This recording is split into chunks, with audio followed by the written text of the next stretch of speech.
Good evening, everybody.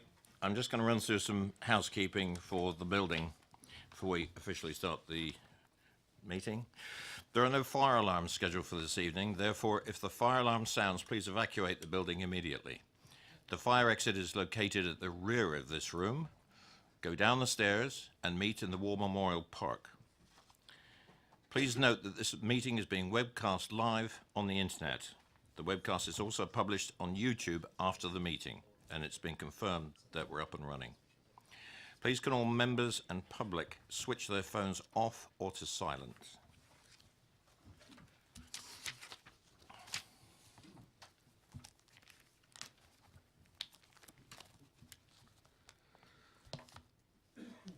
It's 6:30 and I shall commence the meeting of the Development Control Committee.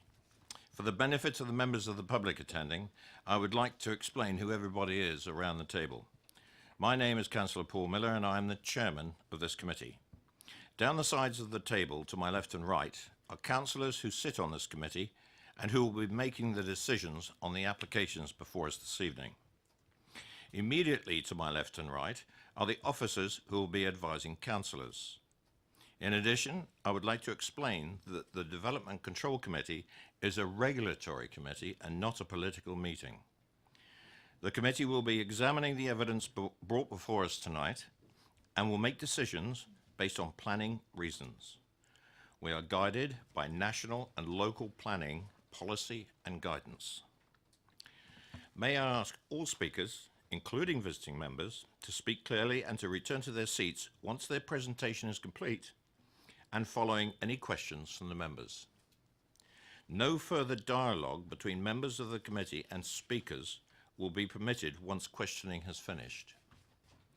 May I ask all committee members to avoid repetition and to keep any comments to each planning item to a maximum of 4 minutes.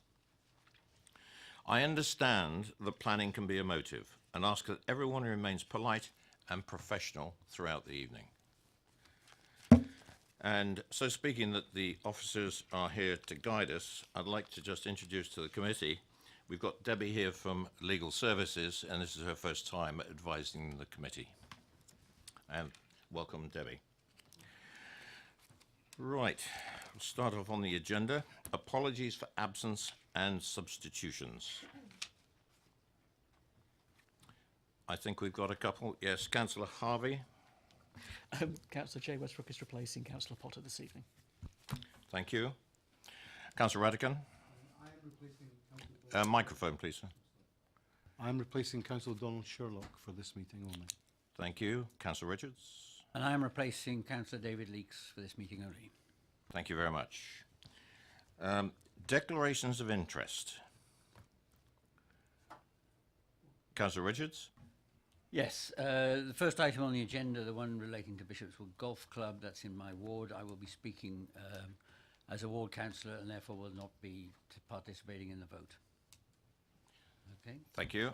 And Councillor Radican. I will be excusing myself from this application, but speaking as a visiting councillor with your permission, as I am already predetermined in this and have already made up my mind before the debate. Thank you for that. Any other declarations of interest? Nope. There are no urgent matters before us this evening. And minutes of the meeting held on the 12th of December.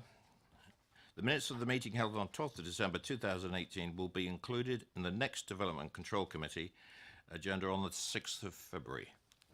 Thank you, Christmas. And we move on to the applications. And if I could ask Mr. O'Donnell to come forward, please.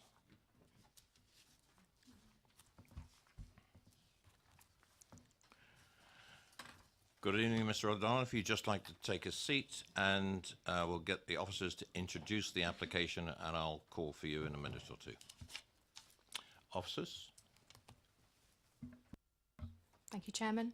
The first item on the agenda is Bishopswood Golf Course. The proposal is for the erection of extension to existing clubhouse to incorporate a 21-bedroom hotel, erection of 18 dwellings, which incorporates 7 3-bed houses, 2 3-bed bungalows, 3 4-bed houses and 6 5-bed houses, and associated parking and landscaping. May I draw your attention to the update paper, which has a summary of a viewing panel and an update in respect to 2 items. That's one is regarding the ward councillors, and that should be updated to include 3 councillors: Councillor Jonathan Richards, Councillor Leeks and Councillor Carruthers. And then the second update is in regards to page 38 of the agenda. It is incorrectly referencing that the development for the residential aspect will be accessed via Bishopswood Lane, and this is actually incorrect, and it should say New Road. In addition, the local bus stop is actually not on Guttridge Lane, it's on Milford's Hill. The officer recommendation is for refusal.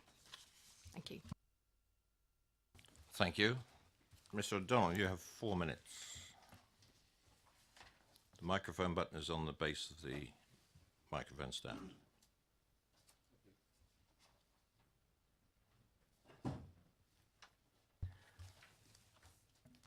Well, good evening. My name is Des O'Donnell and I represent the CPRE, the Campaign to Protect Rural England. We have objected to this application principally because its housing element represents an urban intrusion into an area which is protected from such development by local plan policies. The application has 2 parts: the clubhouse extension to form a hotel and the erection of 18 dwellings. It is the second part which concerns us. The proposed housing is outside the settlement policy boundary and is therefore by local plan definition in the countryside. The proposal does not meet any of the criteria in policy SS6, new housing in the countryside. The proposal fails SS1 as it does not meet criteria set out in other policies, nor is it essential for the proposal to be located in the countryside. SS3 identifies greenfield sites allocated for housing. This site is not one of those. Importantly, the application site lies within the designated strategic gap between Tadley and Borghurst. As such, it is non-compliant with policy EM2 strategic gaps, which aims to, quote, prevent the coalescence of built-up areas and to maintain the separate identity of settlements, end quote. The proposed housing site is an area of woodland which would have to be cleared for the development. This would have a detrimental effect on the landscape in contravention of policy EM1, and the loss of 1.5 hectares of broadleaf woodland would adversely affect biodiversity, geodiversity and nature conservation in contravention of policy EM4, and the landscape, biodiversity and trees supplementary planning document and the tree protection order, which applies to part of the woodland. The planning application fails the tests in section 15 of the NPPF, which states in paragraph 170 that planning policies and decisions should contribute to and enhance the natural and local environment by, for example, providing net gains for biodiversity. Far from providing net gains, biodiversity would be significantly harmed by the removal of habitats and wildlife corridors. NPPF paragraphs 174 and 175 therefore apply. 175 in particular states that where significant harm to biodiversity cannot be adequately mitigated, planning permission should be refused. So, in addition to non-compliance with local plan policies SS1, SS3, SS6, EM1 and EM4, I note from the officer's report that the application appears to fail tests in EM5, EM10, EM11, CN1 and CN3 and SS7. Both Tadley Town Council and Borghurst Parish Council have objected to this application, as have local residents, many raising the frequent flooding in the area, the dangerous access onto New Road and the lack of pedestrian access, in addition to the issues I've already mentioned. I'm also a bit puzzled as to why building 18 houses is the only way to fund the hotel extension, especially given the extent of non-compliance with national and local planning policies. You have 1 minute. Thank you. Besides this, surely the long-term viability of the club is already secured through the funding from the care home proceeds, permission for which was granted in May 2018. Part of the justification for that development was that, quote, it will release funds to enable the club to implement the hotel wing, thus further ensuring the club's long-term viability. So we strongly feel that were this development to be permitted, it would undermine the objectives of the local plan, particularly paragraph 4.70, which aims to direct development to within the identified settlement policy boundaries and to prevent the coalescence of settlements. So for these reasons, we support the officer's recommendation to refuse this application. Thank you. Thank you very much. Members, do you have any questions for the speaker? No? You get away lightly tonight. Thank you very much. Could I call Mr. Cobbold, Mr. Grover, Mr. Pickett, and Mr. Smith?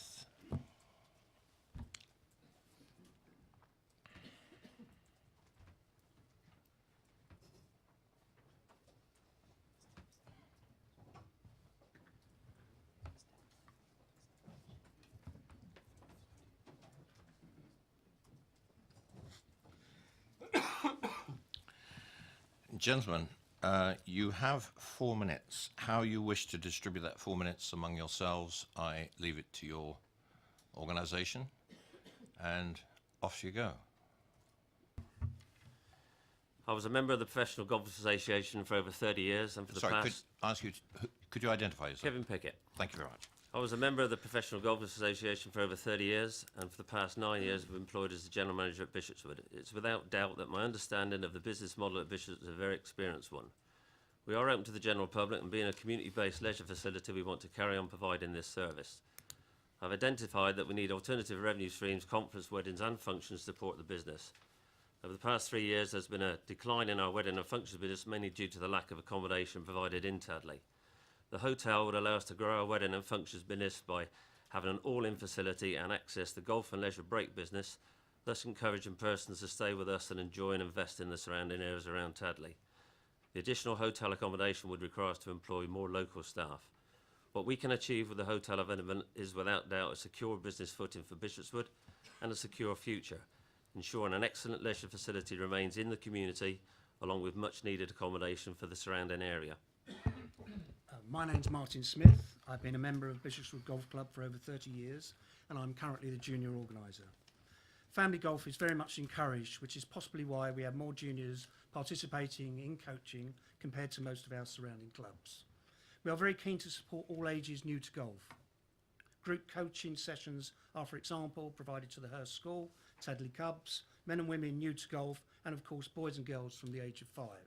For the last 9 years, Bishopswood have been accredited by England Golf with Golfmark, which means our safety and protection standards for adults and children are as high as it can get. In summary, Bishopswood is, in my opinion, the finest 9-hole course in the south of England, and definitely is a little gem which I believe needs to be preserved. Thank you. Nick Cobbold. This is a community facility. Better still, it's a community asset. We should be protecting these assets. That was overlooked by CPRE and what we've just heard. The borough's losing golf courses, it's losing community facilities despite the local plan demanding otherwise. The officer report doesn't acknowledge this. This is an opportunity to retain this important facility. There's clear support for the hotel, and there's acknowledgement that the golf course should be retained. So what retains this use? This housing we're proposing. Go back 2 years, the council was approving applications on the edge of settlements because you didn't have a 5-year land supply. So it's not a completely obscure idea or ridiculous idea to propose some houses on the edge of the settlement. The only significant housing development in Tadley was Boundary Hall in recent years, an application accepted by the Secretary of State, ironically, on the public benefits outweighing the harm. Affordable housing is going to come up, I'm sure. There will be a question of why we don't satisfy the threshold.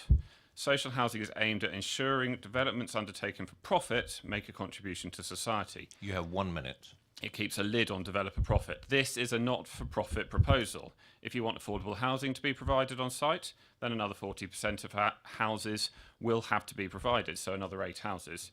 There's no space for that. There will be more harm. We have to do everything to keep harm at a minimum, and this application will still contribute towards SIL, not neglecting its infrastructure duties, and ultimately the retention of the golf club is the public benefit. The 11 reasons for refusal, I think, are one-sided. They appear to make it worse than they are. They're all intrinsically linked to the principal argument. Yes, of course, there will be houses where there aren't any, but this is no different to any other greenfield site in the borough. The local plan allocates over several thousand greenfield sites in the borough. Look at the suggested reasons for refusal. If all fall away if you accept the benefits of retaining the golf course as well as the provision of the 18 houses, outweigh the limited harm. The proposal does not undermine the local plan. No precedent will be set, and this is of absolute importance. It's a one-off application. Thank you. Members, do you have any questions for the applicant? Councillor Bound. Yeah, could you run past me again and the committee your reasons for not including affordable housing, because I don't fully understand what you're saying. Of course, no problem. The affordable housing threshold is obviously 40% should be provided on a scheme of this size. The application has been carefully calculated that the money generated, the revenue generated from the housing equals the money needed to build the hotel. So if we're going to provide affordable housing on site, then the only way that that money which is needed to generate, needed to be generated for the hotel is going to be delivered is if we increase the number of houses by 40% and then effectively give them away as affordable houses. So it's a tough situation. I understand that you've got the policy, but there isn't the space for an additional 8 houses. There will be more harm from 8 houses. We've tried to keep the harm to a minimum. And this is solely to generate the money for the hotel. It's not to generate money for a developer or anything like that. Does that help? It helped. Any more questions, members? Councillor Robinson. Thank you, Chair. You say this is a not-for-profit development. Can you tell me what this hotel will be worth when it's completed? What the market value of selling a hotel of that capacity would be?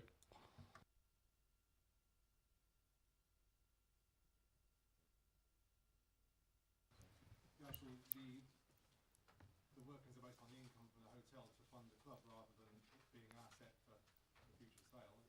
It's based on the income that derives from the hotel being involved back into the club for its future benefit. Turn your mic off. You haven't actually answered the question at all. I asked what the value of the hotel will be, because as I see this, at the end of the build, you will own a hotel which has got several £1 million value. I don't know what a hotel's worth, but it's got to be in the millions. So your balance, your asset value of the golf club company will have risen by that amount of money. That is a huge amount of profit. If your balance sheet has gone up by several £1 million, that is profit. And you're claiming there is no profit in this. I see several £1 million of profit. I see a whole hotel of profit. Now, if you can tell me differently, I'd be very interested to hear it. We haven't looked at the value of the hotel for the simple reason that that's not even entered our thoughts. The proposal in front of you is to maintain the long-term future of the golf club. It's not to provide an asset value or anything like that. It is solely with the view to keeping the golf club open, keeping it operating with a business model that works. So, to be honest, it would be wrong of us if we started looking at figures for increase in value of the site aware, because that isn't the intention. That's not what's being looked at. Councillor Harvey. Thank you, Chair. I think that's an important answer, and we can only deal with the planning issues that are in front of us and deal with this application as a planning application. We can't deal with the community aspects and the aspects that you've put forward in the presentation aside from the technical aspects that you've given us. So my question relates to what you've just said. If you are saying that you have not conducted a value study based upon the hotel and the value study that supports your viability arguments, then we as a committee have a serious question to ask of your viability arguments. Because if you've not done that and you're supporting your viability arguments on the basis that the hotel will only do X and the affordable housing or the lack of it is therefore based on that and the delivery of the 18 houses is predicated on that, then in planning terms we have an issue to ask of the credibility of your viability evidence. If on the other hand the hotel does support and there are financial elements to it, then we need to understand that in order to support your viability case. You can't have it both ways. Either there are figures and there's a commercial test and a commercial study that should be accompanying a planning application to support the hotel and support the arguments that are within it, and therein support sequential testing and support all of the other things that we would expect from a planning application for a hotel that then support your argument with regard to housing, or there isn't, in which case we need to ask those questions, and we'll come back to that in debate. But from your point of view, do you have that evidence?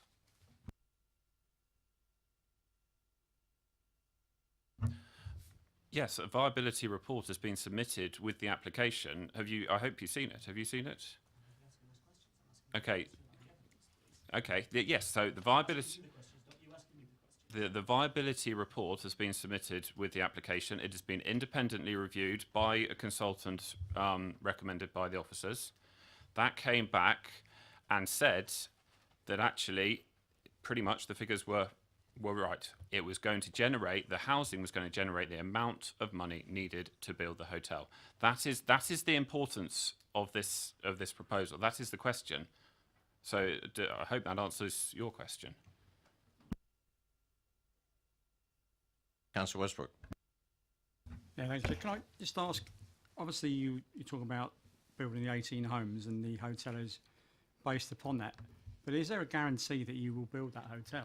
Are we talking about building 18 homes here and then you'll decide whether you build a hotel later or not? And if it's not viable, you won't. So we could end up with 18 homes where they are and still not have the hotel.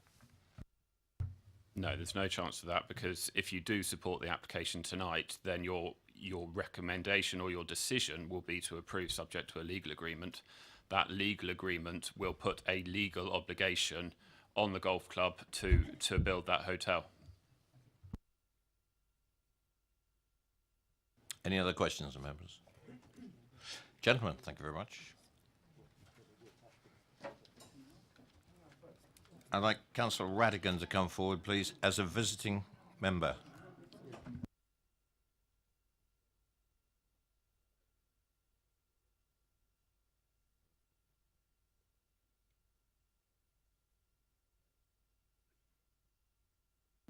Good evening, Councillor. You have 4 minutes. Thank you, Chair. Firstly, I would like to thank the officers who've taken the time to keep myself and my fellow councillors up to speed with this application. Mike, Sue and Rebecca have attended meetings, taken calls, had one-to-ones to ensure this comes before you for consideration tonight in the shape it has. And I have to say I am massively grateful for their efforts, because without them, this would have been a higgledy-piggledy mess. So I would like to put that on record first.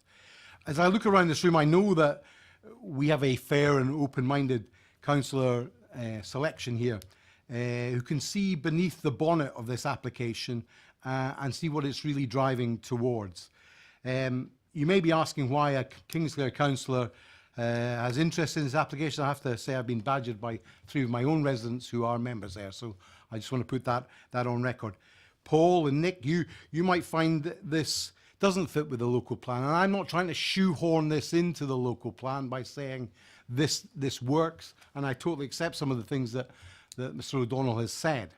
But the reality is that this is a one-off. This does not set a precedent for your local plan.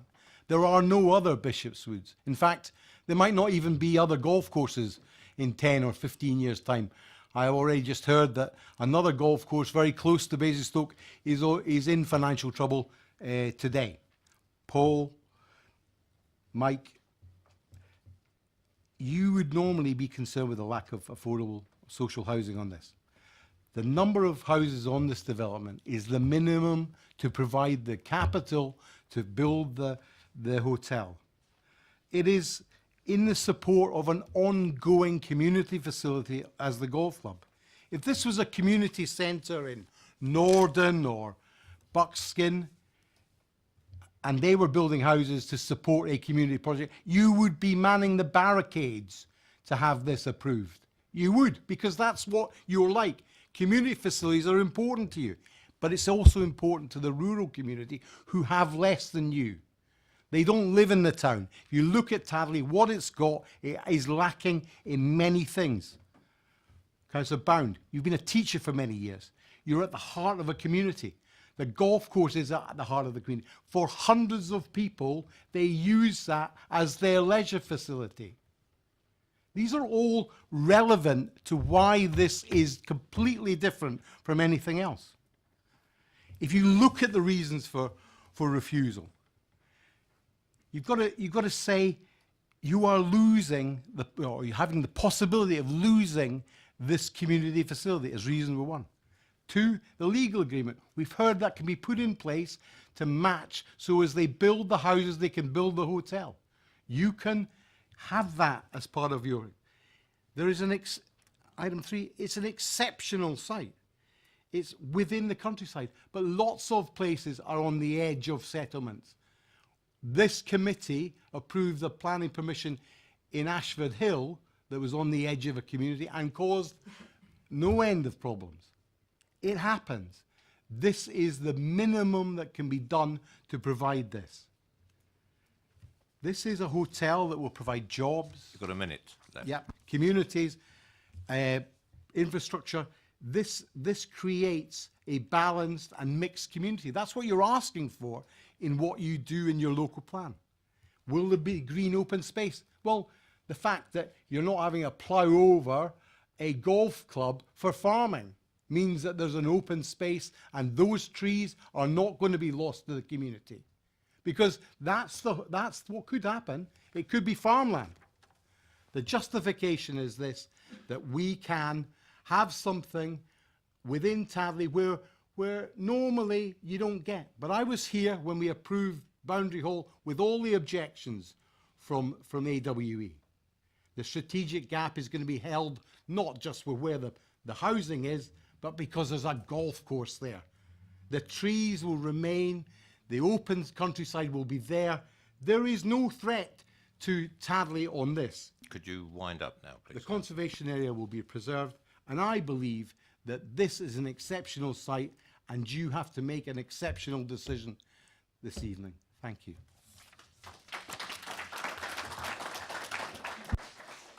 Members, any questions to the visiting councillor? No. Thank you, Councillor Radigan. Ward councillor next, Councillor Jonathan Richards.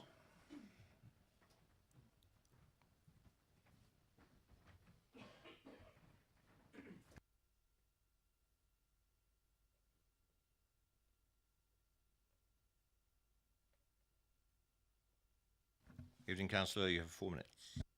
Thank you, Chairman. Evening Committee.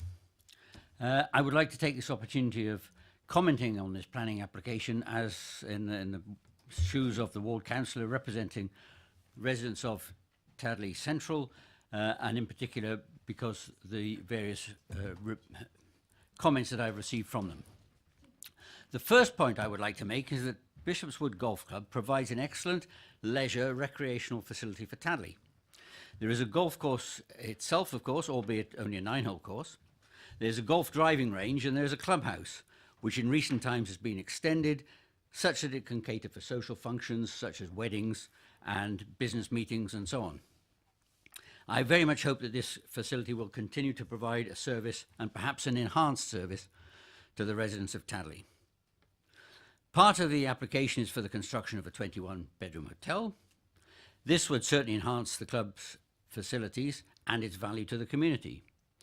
There is a need for further hotel accommodation in Tadley, and with AWE in particular, whose modus operandi involves the use of many outside contractors, I believe that such an hotel would be well used and of a benefit to the community. I have no objection to this part of the application. But this application contains an enabling element, namely the construction of 18 houses, which it is claimed is necessary to finance the building of the hotel. I'm not altogether against this form of a form of enabling element. However, the golf course is one hears losing money, and possibly the closure has been talked about, and if indeed this is the case, I hope that this can be avoided. However, the construction of 18 houses, as set out in the planning application, are not acceptable, and it is to this aspect, as a ward councillor, that I must object. Mr. Chairman, you and your committee have already heard a number of objections to the building of these 18 houses with a variety of reasons given. But out of all these reasons, crucial in my view is the lack of affordable housing.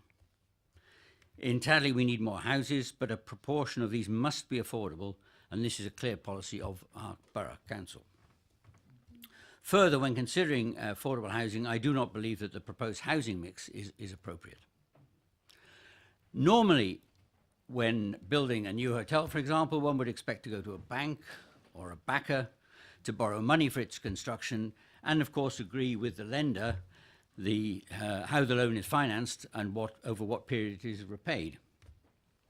In this case, the objective is to finance or largely finance the building of an hotel by the building of 18 houses, presumably due to the reported financial difficulties of the club. So it's a balancing act here, and this is what you're going to have to consider. So I ask the committee, in considering this application, to consider on the one hand all the aspects and arguments in this case, including weighing up the value and benefits that the golf club provides for Tadley and its residents and people from neighbouring parishes as well, as against waiving some of the borough's planning policies that we've already heard about. That's the decision in front of you. I wish you luck. Thank you. Thank you, Councillor. Members, any questions to the ward member? No, thank you, Councillor Richards.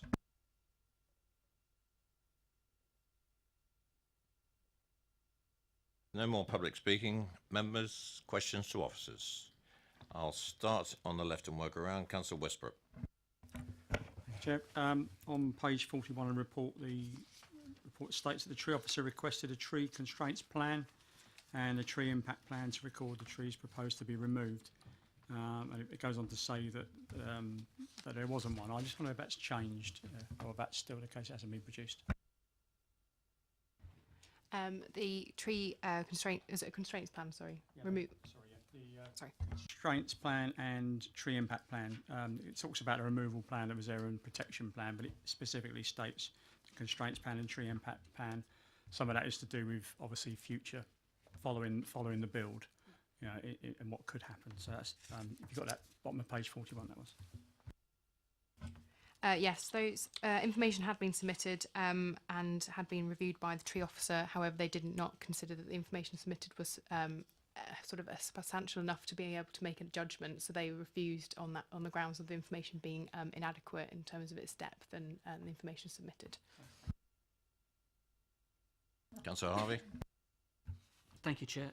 Could I ask in regard to any legal agreement or any agreement that is we're aware of, are there any provisions for community access or community use from the wider community of the facilities that are proposed? Is there any agreement in place, likely to be an agreement in place, or any securing of that? No, there's been no discussion of that and no inclusion in terms of what's been suggested by the applicant. So from that point of view, in pure planning terms, we're talking about an entirely private enterprise of providing the hotel and therein the housing? Yes, that's correct. Councillor George. Thank you. In terms of this being, it seems to be described as an enabling development, the housing side of it anyway. Can I ask, the agreement that seems to be muted here is one that the money will come from that to fund the hotel. Can I ask, can that be enforced? Is it enforceable? Is it cast iron? In other words, if these housing does go ahead, will that money absolutely be used and enforced to build the hotel? Can that be actually achieved in planning terms without problems? If I can draw to your attention, I think it's on page 45. We have had some initial discussions in exchange of correspondence in terms of there being various triggers. So at different points during the residential development, the hotel will have to be built to a certain point. On page 45, whilst we're happy with what's been suggested for the earlier phases, there are concerns in making sure that the final trigger in making sure that the hotel is totally and utterly finished and open, because the way the applicant is suggesting it is that the houses potentially will be occupied already at that time, and then we won't have as much leverage. So we have suggested a different trigger which they weren't happy with. So that it's on that point there that we have a difference of opinion. agreement will only secure those points to ensure that the hotel will be built. And one has to assume that the money that's generated from the residential development will go into the hotel. That's always been the assumption. That's how it would work. The legal agreement could equally tie the hotel to the golf course as an ancillary or joint use, which has been done at Sandford Springs as well, if there's a concern there. But that's really where the legal agreement would stop. It wouldn't secure anything further and over above that. And it is very much on, as the agent has said, that it's the presence of the hotel will then, in their opinion, generate the bit more greater business for the golf course to ensure its long-term existence. We can't put anything into agreement to make sure that happens. Any more questions to officers? Debate? Councillor Bound? I'm sure other people have got a lot to say on this matter. I'll kick it off. I am a resident of Tadley, as Councillor Rattigan alluded to, and I do know that the golf course is, as far as the community is concerned, is a huge benefit. And not only that, I mean, it's got a restaurant down there which provides hospitality for sort of functions and so on. And I would, as a councillor, a councillor bordering this particular ward, I would want to see that prosper and to carry on prospering. I would hate to see that facility was to be closed down. My problem with it is much the same as Councillor Richards alluded to in his speech. As far as I can see, if you build a hotel, you get a backer or you get a loan, and through the people using the hotel, you begin to pay off your loan, and that's the way that most things operate. Here, it would appear that they want to cover everything with 18 houses, and it does not include any affordable housing. And as far as I am concerned, that is a non-starter. We have a policy in the borough, 40% affordable housing. It is negotiable, but they haven't even come forward with any affordable housing. And that housing mix doesn't match with a housing mix which is required within Tadley either.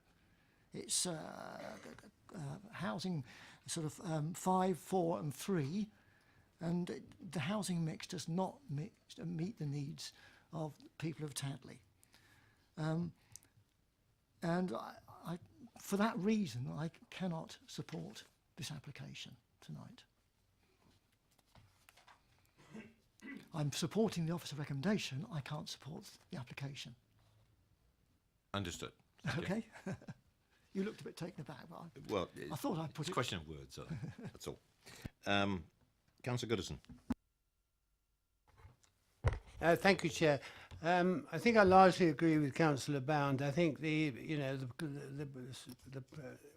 local policy is that we have 40% housing, and affordable housing. While I fully accept that there will and often are circumstances which would allow that to be ignored on the basis that the public good would suffer if the development didn't take place. The public good in this particular case is entirely a benefit for members of the golf club itself, and I wouldn't deem it is necessarily in the public good for the community at large. So at this moment in time, I would have difficulty I would wish to support the officers unless somebody persuades me otherwise in the next few moments. Thank you. Councillor Robinson. Thank you, Chair. I want to support the golf club. I want to retain a community facility. But I don't think this does that. As I see it, the profit from the houses goes to build the hotel. The hotel is there to support the golf club. But in doing that, there is a vast amount of profit. A hotel has got to be worth I don't know how many millions of pounds. That goes on the golf club's balance sheet, and that is profit. It's a huge amount of profit, yet they say there's no profit in the scheme. If your balance sheet has gone up from, I don't know, whatever for X that it is now, to X plus the value of the hotel, millions of pounds, you have made a massive profit. So to say there's no profit in this scheme is rubbish, to my mind. Secondly, the other thing that's been said tonight is that if they were able to put, or had to put affordable in, they would need to build 40% more houses. I understand that calculation, it's fairly simple. But they say there's no space for that. Well, if there's no space for it, contribute to off-site affordable housing. Right now, what I see is a private company's balance sheet being vastly enhanced at the expense of much needed affordable housing in Basingstoke-Dean. And as the two previous speakers, I can't support that, and I support the officer's recommendations for those reasons.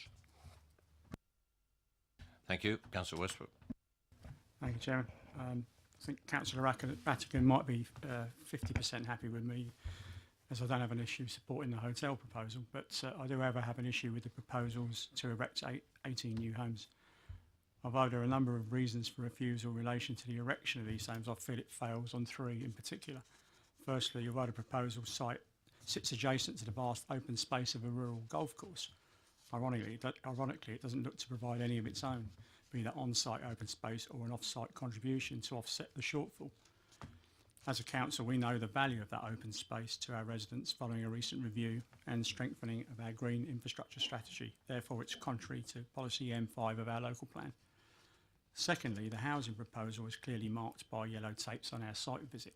It's going to remove large swathes of Category B woodland without providing sufficient enhancement and mitigation measures to compensate for the loss of the woodland area, including protected trees. Our tree officer, in my opinion, has quite rightly requested more information by the way of a constraints plan and tree impact plan. As we heard from the officer just now, he's not been convinced by what he's seen. Further pressure to remove more trees by future occupants if the development were to go ahead is also an issue, and contrary to our landscape biodiversity trees SPD recently approved by full council.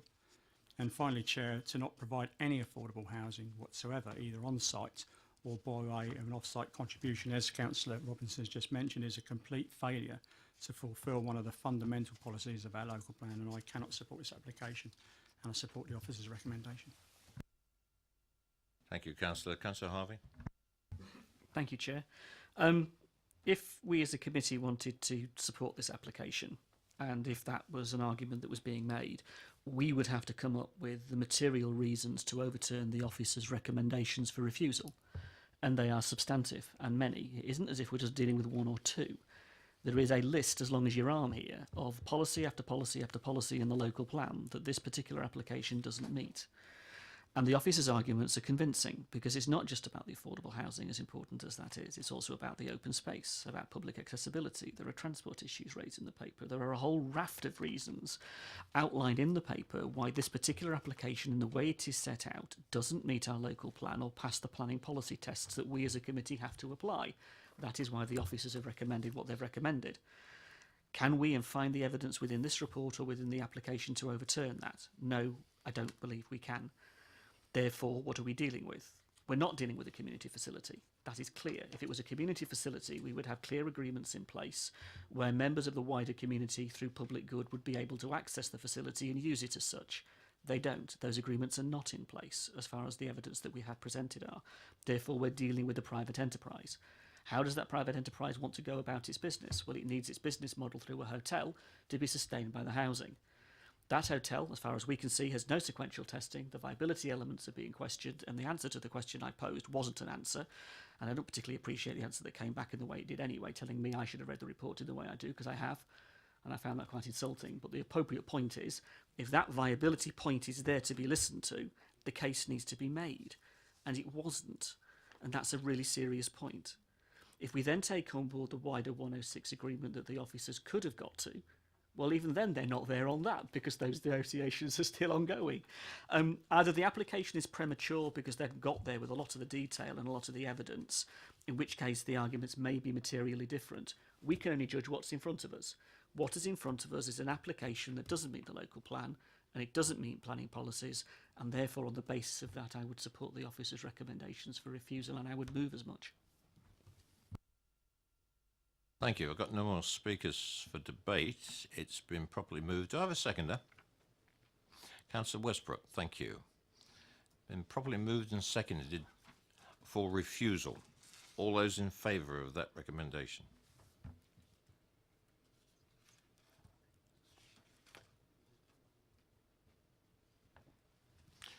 It's been refused, officers. Application at Bishop Golf Course is refused subject to conditions at the end of the report in the agenda. Thank you. Thank you very much. Agenda item number 2, or application number 2, I should say.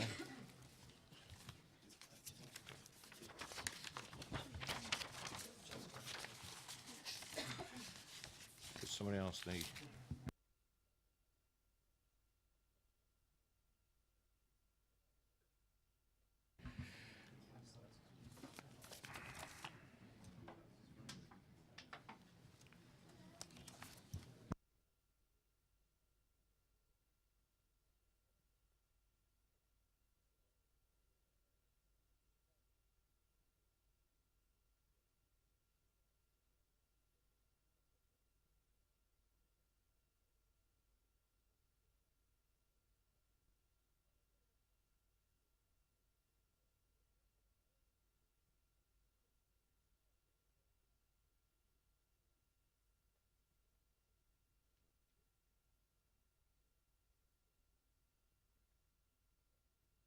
Right, application number 2, there are no speakers to this. This is a deferred application to come back to the committee. If I could ask the officers to introduce it, please. Thank you, Chairman. This relates to an application for a dwelling at land north of Bramley Road, Little London.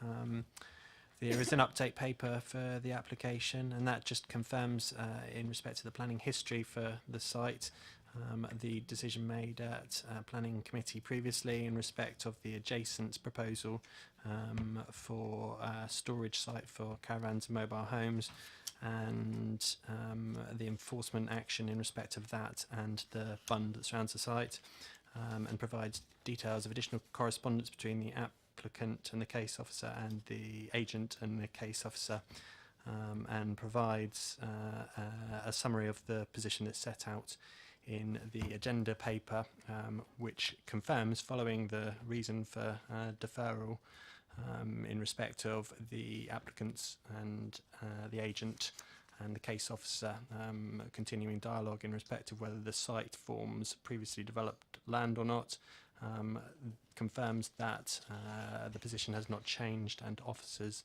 remain of the opinion that the site does not form previously developed land. Thank you, Chairman. Fine, we've got I'll offer this open for debate if you think there is some, but we have no ward councillors present.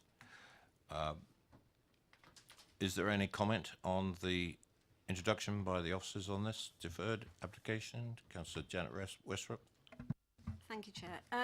I wasn't on the committee when this application was brought forward in August, so I've taken the opportunity of watching the webcast to see the debate. And at the meeting, the agent mentioned there was a permanent stable sitting on a concrete base and said that could be clearly seen from aerial photographs. Can you confirm if that evidence has been provided?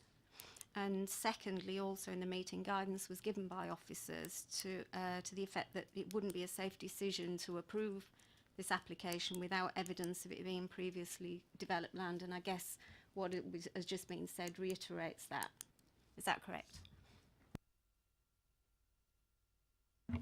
I also wasn't at the committee, but I have also viewed the the webcast.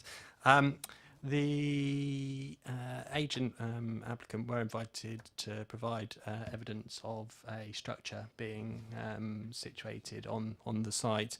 I think that information was information that officers had already been aware of in respect of it being statements and also images from Google Street View. So what was shown is a structure in varying degrees of repair or disrepair. I think the key is, and if you follow the definition of previously developed land in the National Planning Policy Framework, it's whether there is a building on site or had been a building on site. But the final line, which is in your agenda on page 54, it's third paragraph from the bottom, is that what is excluded is land that was previously developed, but where the remains of the permanent structure or fixed surface structure have blended into the landscape. In this respect, the structure that is under question was on the adjacent site that's currently being used for caravan storage. There is no permanent structure now, and the base has also been removed, I understand. So I think we would certainly take the view that it's blended into the landscape and that it's been removed. So it's not capable of being previously developed land. The other point is, I think that the use had been described as being lawful, whereas as set out in the agenda paper and update, there is no planning history, there's no planning application that has established a change of use, and there's no certificate of lawfulness that's been submitted that establishes the use of the site for the keeping of horses either. So there is no change of use has occurred from agriculture, and agriculture is excluded from the definition of previously developed land, and it's in any event. That's I think that really is the position, that officers haven't had it demonstrated to us.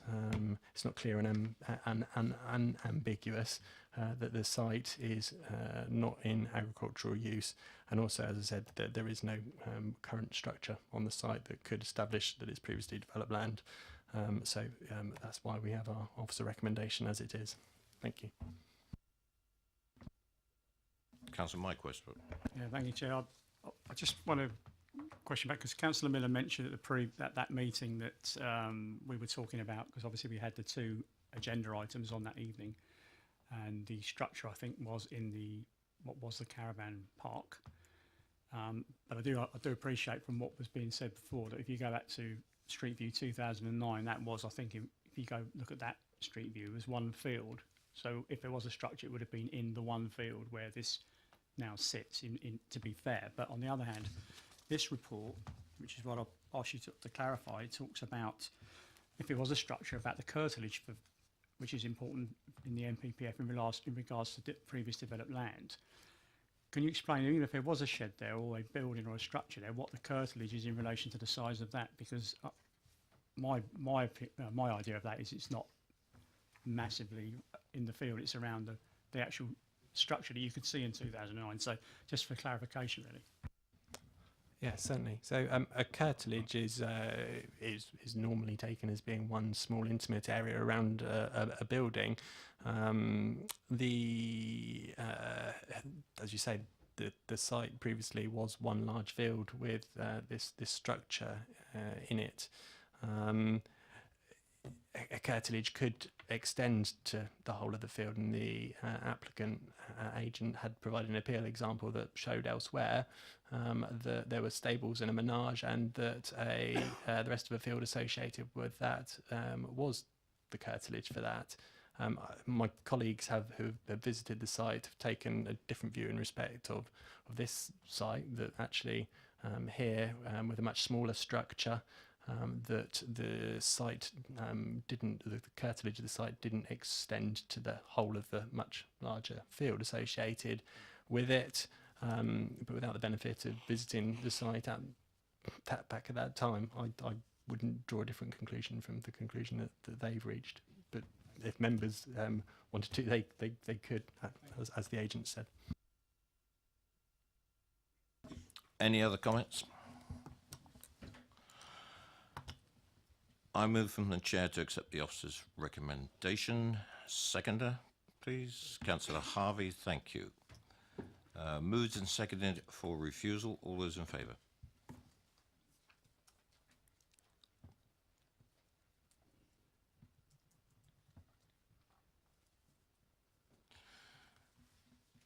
That's voted for the officer's recommendation. Officers? Thank you, Chairman. Just to confirm that the application has been refused for the reasons set out within the 8th of August 2008 committee report, which is attached at Appendix A to the agenda paper. Thank you. Thank you very much. Moving on to application number 3 in the report. And could I ask Mr. Hewitt to come forward, please?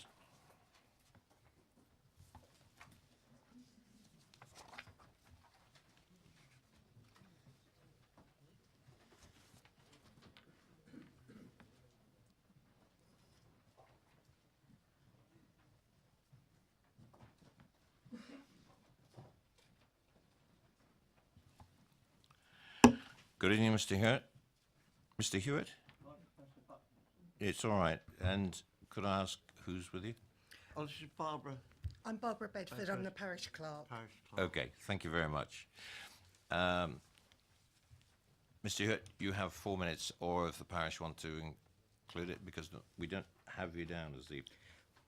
Mr. Hewitt is chairman of the... So you're both parish councillors, fine. Parish council has 4 minutes, off you go. Thank you very much. Good evening. The parish objects to the application on several grounds. The revised plans show the egress to and from the new property will use the existing entrance, and this has been interpreted as removing any objections under S34 of the 1988 Road Traffic Act, which states that it is an offence to drive over a bridleway without lawful authority. Previous applications for development along Sandfine Lane have been refused for precisely this reason. So are we to assume the planning officers are now content to open the whole area up for development by setting such a precedent? The planning officer's report states that the land ownership is not a planning matter, but it appears that it has been on previous occasions. There are mentions of the Oakley and Dean neighbourhood plan site allocation for Sandfine Lane in the design and access statement, but as no such application has yet been submitted, so it is perhaps premature to use this as a validation to erect this extra dwelling. There is currently no shortfall in the borough's 5-year land supply, and Oakley is delivering, indeed exceeding, its neighbourhood plan applications. There is no requirement for extra development in the area. The developer refers to a housing crisis, but this is clearly not the case in Oakley and is not relevant to this application. The proximity of the new property to the neighbour at number 19 will give rise to significant loss of privacy, including direct overlooking of the bedroom windows of the property. Although the application states that the land to be developed is at the rear of number 17, it is in reality more to the rear of the neighbouring property. Although the plot is large, it is irregular in shape and doesn't lend itself easily to providing extra dwelling, particularly one of this size, which gives the appearance of being shoehorned into the corner of the plot. The planning statement says that the design of the new building is to reflect an ancillary structure, but is not and doesn't fit in with other properties along Sandfine Lane, most of which are larger bungalows and houses with large gardens. The planning report says that foul drainage is to be dealt with by discharge into a septic tank. The Southern Water stated on the 6th of June they would not support this approach, but this has not, as far as we can tell, been addressed by the developer. The parish council values the open spaces, bridleways and footpaths in Oakley, as these retain the village history at a time when villages are becoming urbanised.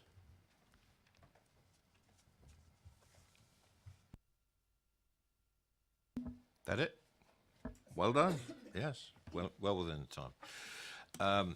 Members, any questions to the parish council? No? Well, there you go.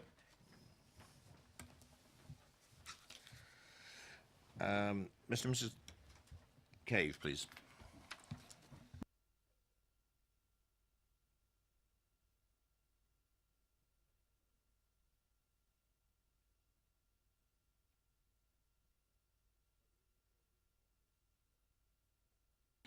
Good evening to you. You have 4 minutes between you, and there's the microphone button on the plinth. I am Mr. Cave. I'm the current resident of number 19 Sandbourne Lane. The case officer states in paragraph 2 of her approval report that the development would not cause undue loss of privacy, undue overlooking, noise or disturbance to the occupiers of neighbouring properties. The case officer did not accept an invitation from the previous resident of number 19 to view the aspect of the proposed development from our property. How did she make an informed decision to recommend approval without accepting the offer to visit? The proposed development is in direct line of view to the rear of 19 and 21 Sandfoyne Lane, and in particular to the first floor bedrooms. We would be overlooked, and as such, this would definitely invade our privacy. The case officer's report suggests that the development is at the rear of number 17, and also states that the proposal would not lead to any detrimental impact on the amenities of the occupiers of any other neighbouring dwelling. This is misleading, as the residents of number 17 would not be the most affected. The owners of 19 and 21 are the most impacted, as the proposed building sits right at the end of their gardens. I refer the committee to White Rock's site and elevation plans, which clearly shows how the proposed property is situated and orientated at the rear of the gardens of 19 and 21, and the direct impact that this has on them and not number 17. Any noise disturbance is going to impact numbers 19 and 21. The living space opens directly onto the V-shaped terraced area. Consequently, all noise and generator will be directed towards 19 and 21. We've been informed that the access for plant and machinery to the proposed site would be directly along the northern boundary fence of number 19. This would generate noise and disturbance to us, as our property is only a metre from the boundary fence. The case officer who visited the site states that there are existing significant hedges along the northern boundary of number 19. This is not the case. This assumption can only have been made by reference to the proposed site plan. The existing 8-foot-high beech hedge surrounds the host dwelling at number 17, and they, the interested parties to the build, would be screened from the noise and disturbance of the machinery, whereas number 19 would not. Our kitchen window directly overlooks the northern boundary fence, and therefore movement of plant, machinery required on site would directly affect us. The case officer states that there are 2 letters of support for the application. However, those local residents are not adjacent neighbours and would not be impacted by the proposed build. The applicants to the proposed dwelling have not spoken to us or the residents of number 21 about this application. If approval of the application is to be considered, we ask that you reconsider the orientation of the development and include the following build conditions. You have 1 minute. That machinery does not access the site along the northern boundary fence of number 19. That specified mature hedge and tree screening to the rear boundary of number 19 and 21 and to the northern boundary fence of number 19 should be in place prior to the commencement of the build as shown on the architect's drawing. That the applicants erect a 2.2 metre acoustic barrier along the border at the rear of numbers 19 and 21 to reduce the noise impact upon us. However, we strongly urge the committee to refuse this application on the basis of the undue loss of privacy, undue overlooking, noise and disturbance to the occupiers of the neighbouring properties. Thank you. Thank you very much. Members, any questions for the speakers? Nothing? Thank you very much. Could I ask Ms. Greenslade and Mr. Santoncento, please? And I apologise for my pronunciation. It's Italian, so yeah. Oh yeah, I know it's Italian. And I used to speak Italian. I spent a lot of time there, but you've been speaking it longer than I've been speaking Italian. Right, you have 4 minutes. Microphones where you see it. Evening, Chair and members of the committee. I'm Hayley Greenslade. The purpose of this application is for the construction of a small bungalow in the land at the rear of my parents' house. My dad was diagnosed with Alzheimer's in 2015, and since then has progressively become worse to the extent he now requires full-time supervision. When my parents married, they married for life in sickness and in health. It's my mother sees it as her duty to take care of my dad, and as such, she's decided that he won't be going in a nursing home. And as her daughter and son-in-law, we support her decision. If any of you have had any experience of dementia or Alzheimer's, you'll understand what a relentless and all-consuming illness it is. Just being able to offer my mum some respite because, again, my dad has decided that 4 in the morning is the time he wants to have a shave, and she's had to be up with him since then. Or being on hand when he won't let my mum dress him because this morning he doesn't remember who she is. We'll be there to take care of things like that. Or simply just sitting with him while she can go to the shop and get a pint of milk or a newspaper. These are just some of the realities of Alzheimer's and just a snippet of the support that we would be able to put in place if we lived in such close proximity. The planning has not been requested for any financial gain or profit. It's purely requested as a need to be close to my parents to enable us to care and support for them through this really difficult time. Sorry. In consultation with the planners, after withdrawing our first set of plans, we spoke of options. And although we were told that building an annex to identical specification to this current plan would not be met with any disapproval, we had to dismiss it as complexity arising from Hayley having 4 siblings were too great. But it did leave us wondering how it could be that identical building could be built, potentially causing the same concerns, yet be approved. We have been working with the planners over the year to ensure the scheme fits purpose and meets the requirements to obtain approval. We have been led by Basingstoke planners on design, a much reduced size of dwelling, height, placement, and look to minimise the impact on the surrounding neighbours. All environmental issues have been considered. We have compromised on all aspects of the project to enable us to build on the land. We have also opted for a grass roof on one part of the property to minimise the visual impact on number 19. I may add here that the main objector that has since moved, these are the new objectors, have moved out the areas and no objections have been submitted in writing by the owner. It has also been designed so none of the windows point or are facing any other properties. We would actually be overlooked rather than them looking at us overlooking them. Just under a minute. Thank you. Highways are concerned with the issues of the lane. We do have rights for vehicle access to the land, but in addition, Hayley's parents have offered to pull back their hedges to widen lane, easing access for all users and residents of the lane. This has caused concern by other neighbours, not because of our planning application, but they have seen our planning application as a vehicle to voice their concerns regarding development further down the lane, as the council has previously suggested. Residents have asked to return part of their gardens and driveways to the landowner, as the widening of the lane is a pre-requirement of future development of the land. Since we have submitted these plans, a number of other properties down the lane have undergone extensive building works, with some lasting months. Our construction of dwelling and noise to the neighbours has been carefully considered throughout. The dwelling will be prefabricated construction.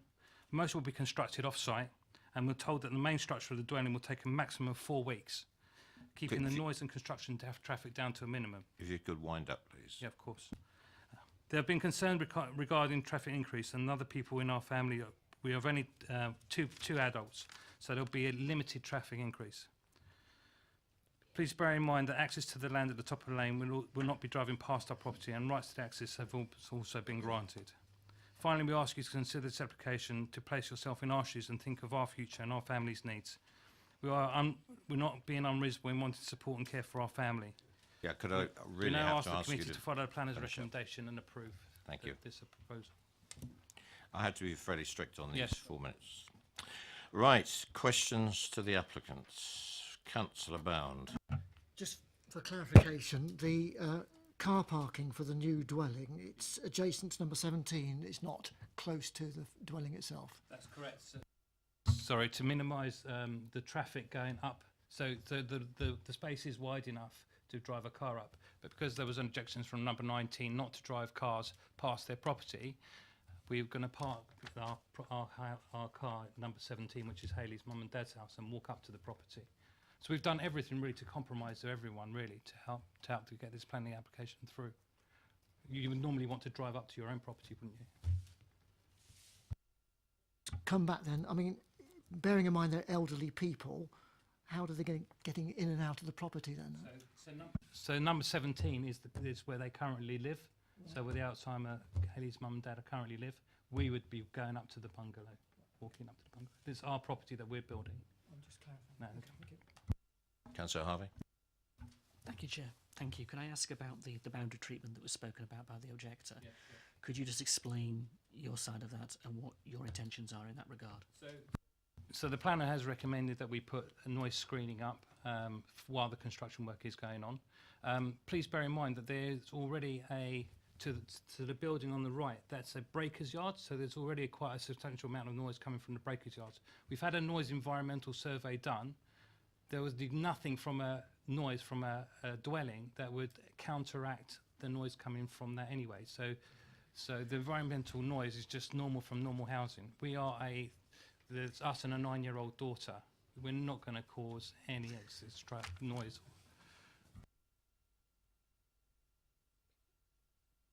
And I've got a quick question that the neighbour at number 19 said the construction traffic would cause a lot of noise. Can I confirm you did explain just now, as you did on site, that it's a prefabricated type of structure that you're going to be building, and that will be keeping the traffic that is going to be needed for the construction of the bungalow. I describe it as a bungalow. It is a bungalow. I'm right in that thinking, am I? Yeah. So the construction will be of a prefabricated type. I'm not sure if you've seen a Hoff kind of house, that kind of thing, but it's similar to that. So it will just be craned in.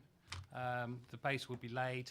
And then basically the exterior of the building will be, or the walls and the roof should be up in 2 weeks, and then it will just be landscaping that would cause the noise and the issues. But that they tell us, and we're not builders, we're just normal people, but they tell us that 4 weeks everything should be pretty much over and done with. Thank you for that. The other question I have, which just came up when we did the site visit, and this again is for clarification as far as I'm concerned, maybe the committee, because some didn't attend the viewing panel, is that I seem to note that the land dropped down, in fact, towards the site where the bungalow is due to be positioned. And presumably you're not going to build it up. You would be laying the foundation down in that lower land. So, in fact, would I be right in thinking you are lowering the profile of the building? Absolutely right, Councillor. So to minimise the impact on the surrounding neighbourhoods, the planners advised us that it couldn't have reached a higher level of the roof ridges of the surrounding bungalows. It was actually below the roof ridges of the surrounding bungalows. We were building it into the slope so that the back of the windows actually are almost level with the ground level, and it falls away. The land gradually falls away.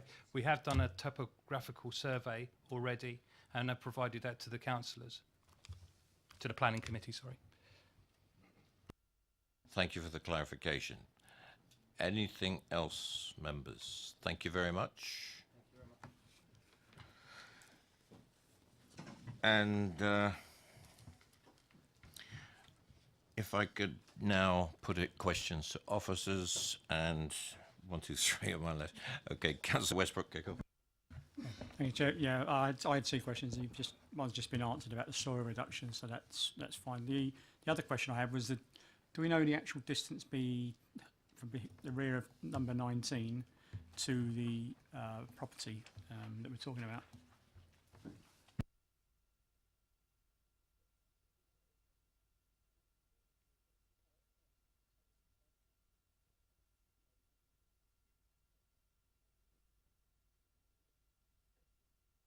We can find out. I think we have the plans with us, so if they're to scale, we'll find. We'll await that number, Councillor Bound. Thank you, Chair. Again, it's to officers. My recollection of our site visit the other day was that there was treatment on the boundary. There were trees and bushes around. The objector said there wasn't. Can that be confirmed, please?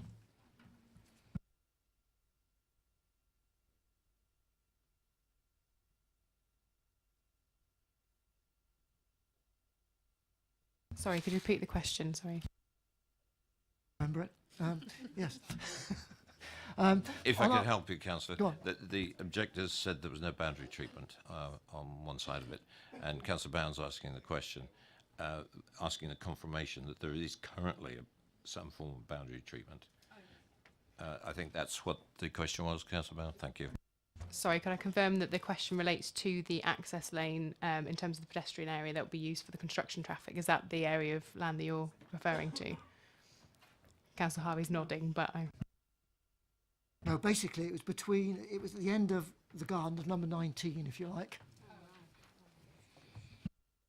the answer is yes. There is hedging there currently. The plan that will be approved as part of condition 1 would look to sort of reinforce that with a thicker hedging.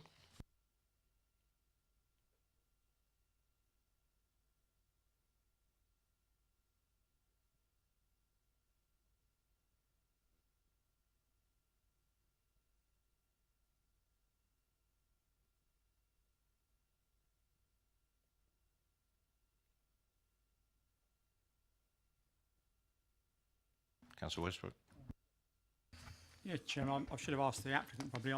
I noticed on the site viewing that the boundary hedge at the end of the lane is currently in place, and that's to be removed for the construction traffic. Can I just confirm that? Is that going back in again afterwards? That was my question.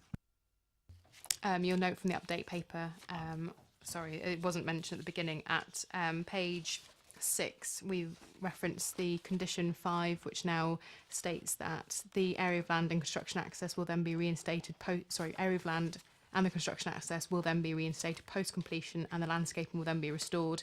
I've also added in verbally here within 3 months of completion of development.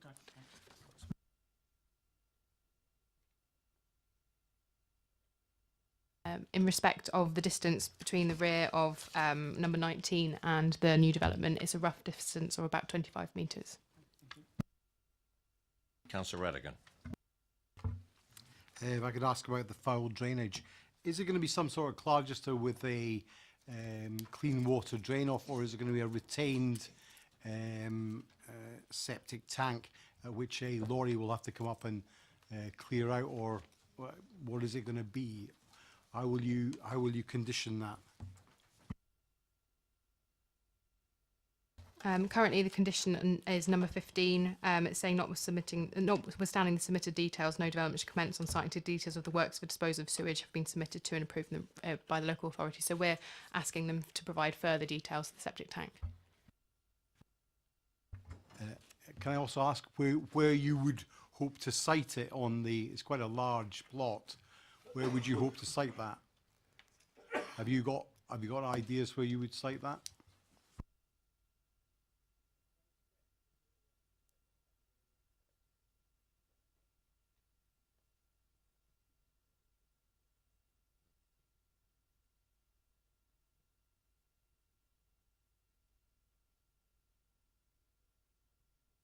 Sorry, going back to condition 15, the reason why we are requesting further information is because in the absence of justification for the need for the septic tank in the first instance being provided to us within the planning submission, the septic tank is a last acceptable waste disposal option. We need that further clarification of its location and why we would need it in the first instance. If not, then it will be connected to the main sewers. Any more questions to officers? Debate. This time Councillor Radigan's come off, and I'll go the other way around the table. Sorry about that. I have to say that on looking at the application, the reasons for approval, I have to say it's a really good use of land. I think we are all concerned when things are shoehorned in, but this looks to me like it's the right development in the right piece of land, and the fact that it matches the bungalow shape down the lane, I think reiterates what I have thought of it is a modest house on quite an odd sort of piece of land. But if land isn't used properly, then we as a council won't all have square bits of land on which we can put houses. It's completely acceptable to me, and I would happily move for approval along with the officer's recommendation. So Harvey? Happily second that. I think the size of the plots we're talking about are very reasonable. You look down the lane and you see the comparison with other properties, both to the north and south. And the way the officers have set out the report gives us ample reasons for approval, and on that basis, happy to second it. I think the application is absolutely sound as based in front of us. Councillor Westbrook. Yeah, I echo that, Chair. I think anyone that's had a family member with dementia knows how important it is to be very close to your family, and I can certainly sympathise with that. Generally speaking, in relation to the application, I think the report, in particular, where it talks about the character of Sanfone Lane and how it's set out generous plots whereby the buildings are set back from the lane, have a space about them and give somewhat a spacious appearance when taking into account their setback nature. I think this certainly fits in with that because it's at the back of the plot. The applicants have certainly gone, full out really to try and accommodate their neighbours in relation to the lowering of the land, the type of design in fitting it into the plot itself, and even including the cedar roof to try and soften the appearance. So I 100% support the application. And I'd like to echo what you just said, Councillor Westbrook, because I also think this shows how the engagement between an applicant and the planning officers goes an awful long way, because the neighbours were considered in all this as well. So they're trying to get this to fit into the neighbourhood, to fit into the landscape. They've done all the right things and ticked most of the boxes. To the extent is that they've looked into how they can construct this particular house, this bungalow, with the minimum of disruption to the neighbours, bearing in mind that right-of-way, which is going to be preserved, and considering their approach to parking a vehicle and actually walking down to the property. So I think that's to be commended. Was there anybody else who wanted to contribute to the debate? It's been properly moved and seconded for approval. All those in favour?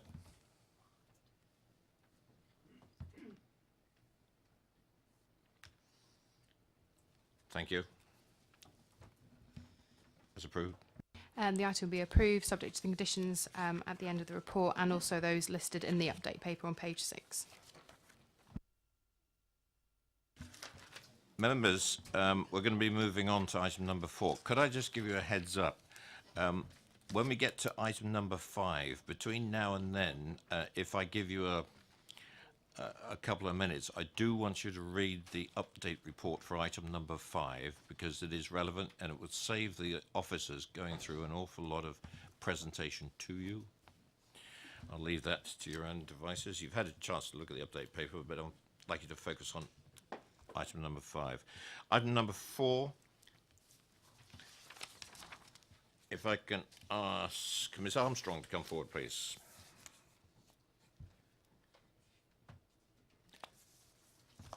Ms. Armstrong? Nope. Mr. Dudes? Grab a seat. If you'd just like to sit there, and I will get the officers to introduce the application. Officers? Thank you, Chairman. The application is the Acorns, Bishop Lane. The application proposal is for the erection of one number 3-bedroom dwelling and the creation of a new access. I draw your attention to the update paper, page 7. There's an update regarding the viewing panel, an update regarding the planning history section, which is incorrectly listing an application BDB 52167. This application isn't in relation to the red line boundary that's in consideration for this application before us. There's also an update to condition 15. Sorry, it's an update that condition 15 has been added regarding construction hours in relation to the environmental health's consultation response. And on page 102 of the agenda, in respect of condition in respect of the conditions that are stated to be listed if all other matters have been considered acceptable, that matter is considered, the matters have been considered acceptable by the officer for the recommendation of approval, and therefore we confirm that these matters are reasonably covered by the conditions that we've listed in the update paper. Thank you. Right, students, you have 4 minutes, and the button's on the base of the, no, right in front of you. That's the one, silver button. Right. Thank you, councillors, for the opportunity to speak. pretty much the only reason why I drove here this evening was to counter what Mrs. Armstrong may have said. So you may have an additional 3 minutes of your lives on your hands to do with this as you wish. But thank you for the officer's very comprehensive report, and this application has come to committee as a result of local interest. I really echo the chair's words on the previous case about the importance of working with officers. This is my first application to Basingstoke-on-Dean. I make applications all over the south of England, and I found Basingstoke-on-Dean to be a really positive group of planners to work with, full of proactive suggestions and ways to work around developers. So I absolutely commend that approach, and it has been professionally refreshing, I have to say. This is a pretty straightforward application. It's the result of an application that your committee approved a few years ago. It's lapsed for fairly dull reasons that I sort of detuned a bit of when I was being told them over the last 2 years. But all you need to remember is that the application would have been delivered as a self-build consent, but they were too late in getting on with the conditions. And this refreshed application, in the intervening period of time, there was a new local plan, which meant that actually there was an opportunity to revisit the layout and design, access point, parking, and arguably we've actually got a better scheme in front of you now than was approved a few years ago. So it was quite serendipitous in many ways. The committee will be aware of the circumstances surrounding the access road, and they're really well covered in the officer report, so I won't need to dwell on any of those. And they are done with the benefit of full legal advice. And so therefore, won't use any more of the evening, and just to thank you and ask you to support the views of your planning officers, tree officers, landscape, access, highways, legal, who have all had a fair bit of input to arrive at the conclusion that you see in front of you. If you are minded to approve the application, could I ask that there's an informative added to the planning condition to allow the clearance of 2 sheds, which my client doesn't want to lose to as part of the self-build project. They want to be able to remove those, relocate them to within the acorns itself, which is just a few metres away on the other side of the fence, which councillors would have seen on the site visit. I don't think that constitutes development in a meaningful way, but just thought I'd put that out. And thank you very much for your time. I'm just sat a metre and a half behind here, so if you need to know anything else, then let me know. Well, at the moment, you're going to be sitting there, because if Oh, you'd like right, to turn your okay. microphone off, Right. then maybe there are some members of the committee, I've got 2 already, who would like to ask you a couple of questions. Councillor Bound. The 2 sheds that you just mentioned, are they actually opposite the White House and in the lane? Are those the sheds you're talking about? Or are they within the red line of the site? Councillor Bound, microphone, please. It might be 1 shed and a greenhouse, but I haven't been to the site for quite a while, for maybe about a year actually. Yeah, I think the 2 structures as we went down on the right-hand side, they seem to protrude on the edge of the lane. I think that's what you're referring to. Councillor Westbrook. Yeah, thank you, Chair. Good evening, Mr. News. I noticed, I think I recall on the site that there was a change to the original application in relation to the orientation of the property. Could you just enlarge on that, please? Yes, following discussions with officers, we saw the opportunity to reorientate the building to have a clear distinction between public and private areas. So the original dwelling had a kind of C-shaped wraparound garden, if you like, around the dwelling, but in orientating it 90 degrees, it allowed to have a very clear front garden where cars are parked and deliveries are made, etc., with a gate, and then to have fencing, and then the private garden at the back. And we felt that was actually much better for amenity reasons. It's more valuable open space, it's less overlooked, and it's a better shape. So that's why. So it was a bit of a win-win. So yeah. Any more questions? Nope. Thank you, Mr. Dudes. Appreciate it. And we know where you're going to be sitting. Members, questions to officers? And Councillor Bound, you are the ward member. Thank you, Chair. First of all, I'm delighted that this has come forward without the big hand of the ONR hovering over, as we've had in previous applications recently in my ward. And apparently it's outside the 5 millisievert boundary. Quite where the 5 millisievert boundary exactly is, I'd love to know. If somebody could tell me, it would be very helpful. I am obviously here to listen to the comments of the committee here, but basically I don't see a problem with this application whatsoever. It's a modest 3-bedroom dwelling. It's, as far as I can see, there's no visual harm to the area, and in fact the new build would sit fairly easily with the timber-clad building across the other side of the lane, which is a commercial building, because the gentleman who lives in the White House actually does car works in that particular building and has recently got access over the track. But the new build will sit fairly comfortably with that. There have been quite a number of objections, I believe. I think probably the objections have come from the hawthorns to the rear of the new build. They are some considerable distance away. There is vegetation between the hawthorns and the proposed new build. Obviously, I think it was Miss Armstrong, who's from the White House, I believe, was due to be objecting here, and I can see why why they would want to be objecting, because of the proximity of the house. But I think their real problem is with the access over the track, which is nothing to do with this particular application. It's not relevant to it. So in terms of the actual site and the build, I have no problem whatsoever with it. I think it's a very modest proposal. It will sit nicely on the site. And I will leave it there and listen to what the rest of the committee has to say. Right, now that's the ward member. Any questions to the ward member? No? No more questions to officers? Debate. Councillor Harvey. Just following through on previous arguments that are relevant and are applicable to this one, I don't think this development is out of keeping.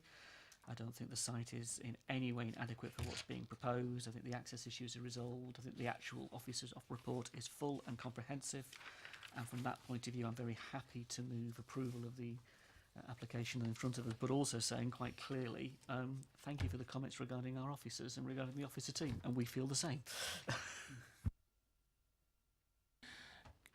You're going to second it, because I've got another speaker, Councillor Radican. Councillor Radican, I'll give you the chance. I wasn't able to go on the viewing.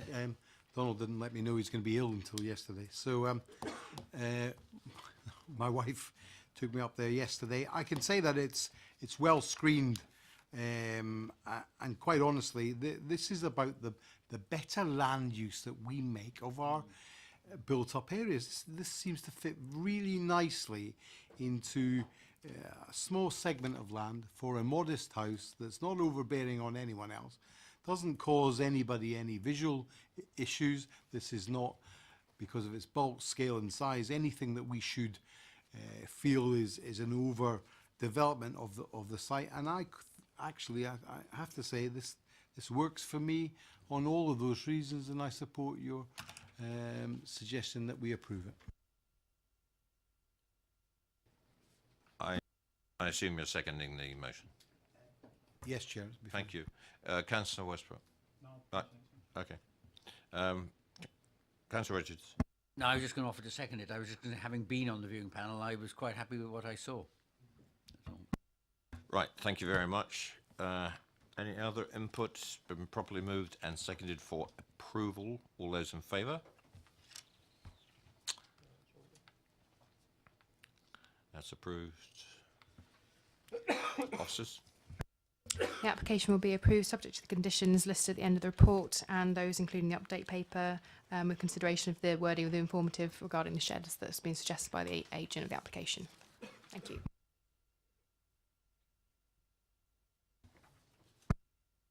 Thank you very much. Right, we're going to move on to item number 5.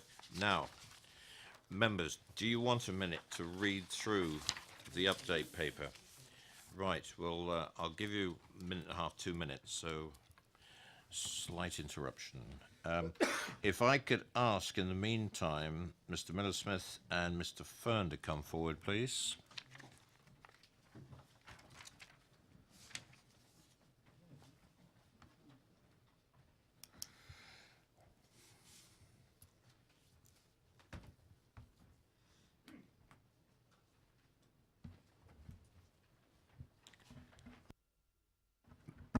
Move some chairs, please.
Got a little technical hitch with the recording, so committee services are going to take a look into it. It'll be a minute or two, one way or the other.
Councillor Goodison, I believe you have a clarification requirement on the update paper. Could you ask the officers? If I may, Chairman, could I just ask the officers before we start exactly what, where they say some works may have been completed without planning permission, some of which are not included in the current application, and then they go on to talk about the soakaway and the raising of the garden levels and the rear garden fencing, and I'm interested in the words used on page 9, where it says they will seek separate planning permission for this work. It is confirmed that an enforcement case has been opened regarding alleged raising of garden levels to the rear of the site. What exactly does raising an raising an enforcement case mean in terms of the question of whether or not the garden has been raised? So the first two paragraphs on page 9, they are two separate paragraphs. The first part, the first paragraph talks about the bridge and the pond to the front of the site. The second paragraph stands alone in reference to the back garden, in effect, the triangular piece of garden. And that is in response to the viewing panel. It's that paragraph comes under the title of works that do not form part of the application for that reason. The suggestion from the viewing panel was that the rear garden levels have been increased to such a degree that they are development and require a planning application. That isn't part of this application, so that's not for discussion today. But given that allegation, that is something that I've opened an enforcement case on. So I've asked the enforcement team to go and investigate the degree of, or if at all, to look at what evidence there is of the raising of ground levels to decide whether a planning application was necessary there, and then to recommend what course of enforcement action they see fit if they find that there is a breach. And there are different forms of resolution. It can either be formal action, or it could be that it's not expedient to pursue action. But that's kind of presuming what the outcome of the investigation is going to be. So it's just a line to say that, yes, that is a separate matter, but an enforcement case has been opened for the investigation to be carried out and to run its course. And obviously, you'll be updated of that in due course as the ward member. No, you asked a question for clarification, Councillor. We've got to proceed with this. You have an opportunity for questions to officers a bit later, and there's the way that the update paper has been laid out. There's a paragraph on that second paragraph on 9, works that do form part of the application. So let's proceed, and then you have your opportunity to come back to the officers a bit later. I don't want to start a debate right now. Let's go through the application process. Gentlemen, you have 4 minutes, and off you go. Hello, panel. Richard Fern. I'm just going to take up a quick minute on... Sorry, can I just stop you right there? Because we jumped ahead of the gun, this is the danger of doing that. Could I ask you to turn your microphone off, please? And I'll get Greg to introduce the application, because some of the answers might come up in that introduction. Thank you, Chairman. Application is an application at 39 Blenheim Road. It relates to retrospective amendments to the to a previous planning permission 1703-075 HSE, including a change of materials to roof tiles, installation of one additional roof light to the south elevation, a removal of window to the ground floor side south elevation, erection of timber structure to the side brackets south elevation of the property, erection of a greenhouse and cycle store to the north elevation of the property, and installation of a new door to the side north elevation, erection of a single-storey rear extension including timber decking, and construction of a timber pergola and swing to the front garden. And there is an update to the application which does confirm details of a viewing panel that were held at the site and the outcomes of that, which have led to the further update. That update includes details of amended plans that have been provided with the application, which have been provided to clarify what changes are proposed from the original planning permission itself, and that's the layout floor plans, but also an amended site plan has been received showing only the works that relate to this planning permission for clarity, and that's on page 10 of the update paper.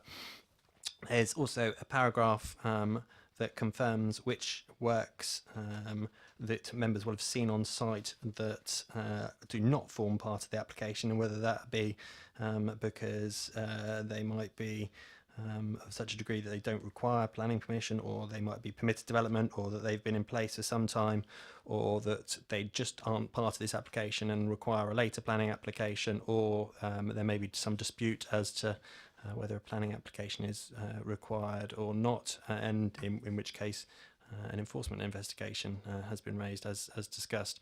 And then the final paragraph, hopefully of some assistance to members, is that list which I kind of led in with the introduction in terms of which works do form part of the application, and that list is what members have before them for consideration tonight. It's those items that are here for discussion. Thank you, Chairman. Thank you for that clarification, Greg. Gentlemen, your turn now. You have 4 minutes. Thank you, Councillors. Richard Fern. I just want to bring up a couple of points of, while not against the planning permission, there's certain aspects of the retrospective planning permission which have been applied in breach of the original planning, which are against what should be done for the local plan. Referencing Councillor Harvey earlier in respect of looking at a local plan, the local community, it should have been taken into consideration. At no point have any of the neighbours been taken into consideration on this plan from the original plans approved or the retrospective plans by the current residents at 39. Black roof tiles on the property within the retrospective plans are to be changed, and work is not carried out was on the plans. As you'll have seen from your site visit, those black tiles have already been in place and have been in place since the build was done. A greenhouse, from a dictionary description, is a building mainly made of glass. You'll have seen from the site visit, this is breeze block all the way round with a little glass panel potentially to be put on top. It's on a north-facing wall where very little sunlight would get to, so I don't see the reason for a greenhouse attaching to number 37. And also the fact of the elevation which you've mentioned, which is not in consideration this evening, but thank you for taking that into consideration from an enforcement perspective. I'll hand you over to Mike Miller-Smith. Thanks, Richard. Just point it this way. So, I'm Mike Miller-Smith. I live at 37 Blenheim Road, which is adjacent just to the north of the property. So I'd like to point out 3 significant components of the retrospective plan that have a daily effect on my day-to-day life. We've talked about the raising of the rear of the property.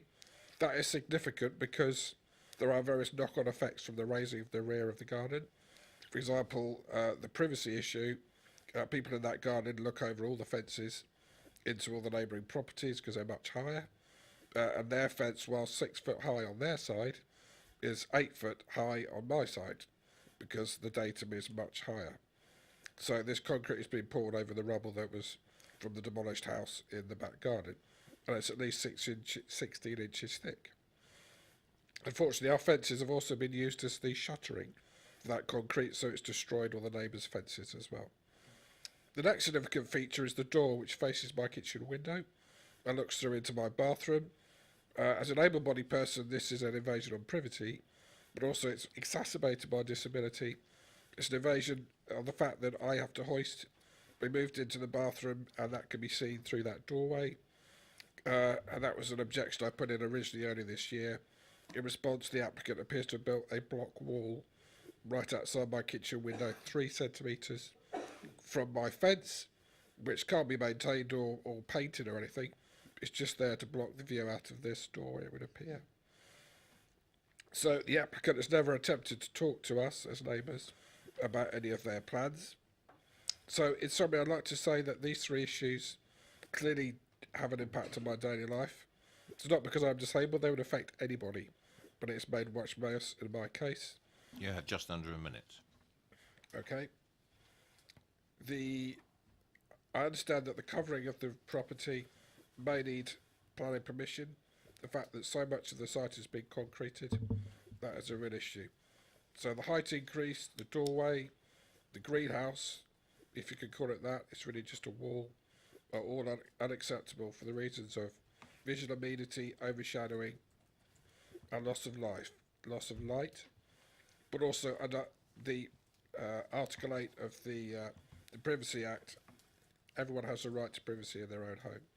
So I urge you to reject this retrospective plan,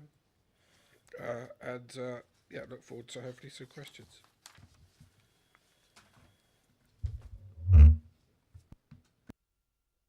Thank you for that. Members, questions for the speakers? Councillor Goodison. Thank you, Chair. Could I just ask you to sort of reiterate exactly in what sort of areas you feel that this development is going to impact on the quality of your life? Is it simply the visual thing from, you know, from what is theoretically called the greenhouse, but is actually a 8-foot breeze block wall? Yes, so let's remember that 18 months ago the council permitted and approved a significant extension to the property. And since then we've seen this iterative process by the applicant to keep adding additional features, shoehorning more and more in. Plans seem to be submitted on a virtually monthly basis to add these things in, moving the goalposts around. So but these three main issues, the raising of the height of the property at the rear, has created this high rear garden with a high fence, which blocks the light and view. We've got the doorway, which is also raised to meet this raised garden level, which is effectively almost like 1.5 stories up the side of my house. So it looks directly into the kitchen. Let's remember this is only 4 metres away from my kitchen window, which looks straight through to my bathroom, where obviously I'm being manhandled in as well. So it's bad for anybody, but even worse for me. So that invasion of privacy is significant.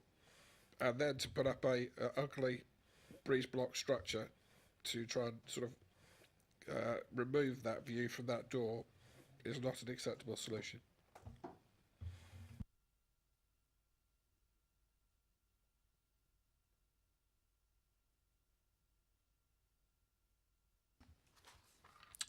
Thank you for that.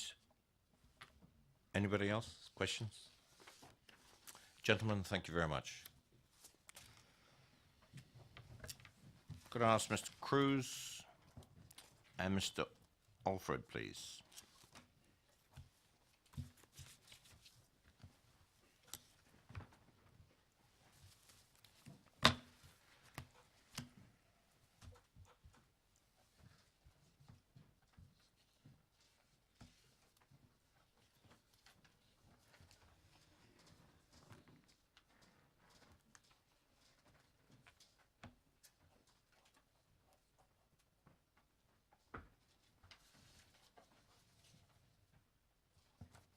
Good evening. And you are? You're Mr. Cruz or Mr. Alfred? Mr. Cruz. Good evening. You've got a microphone button on the bottom of that plant, and you have 4 minutes.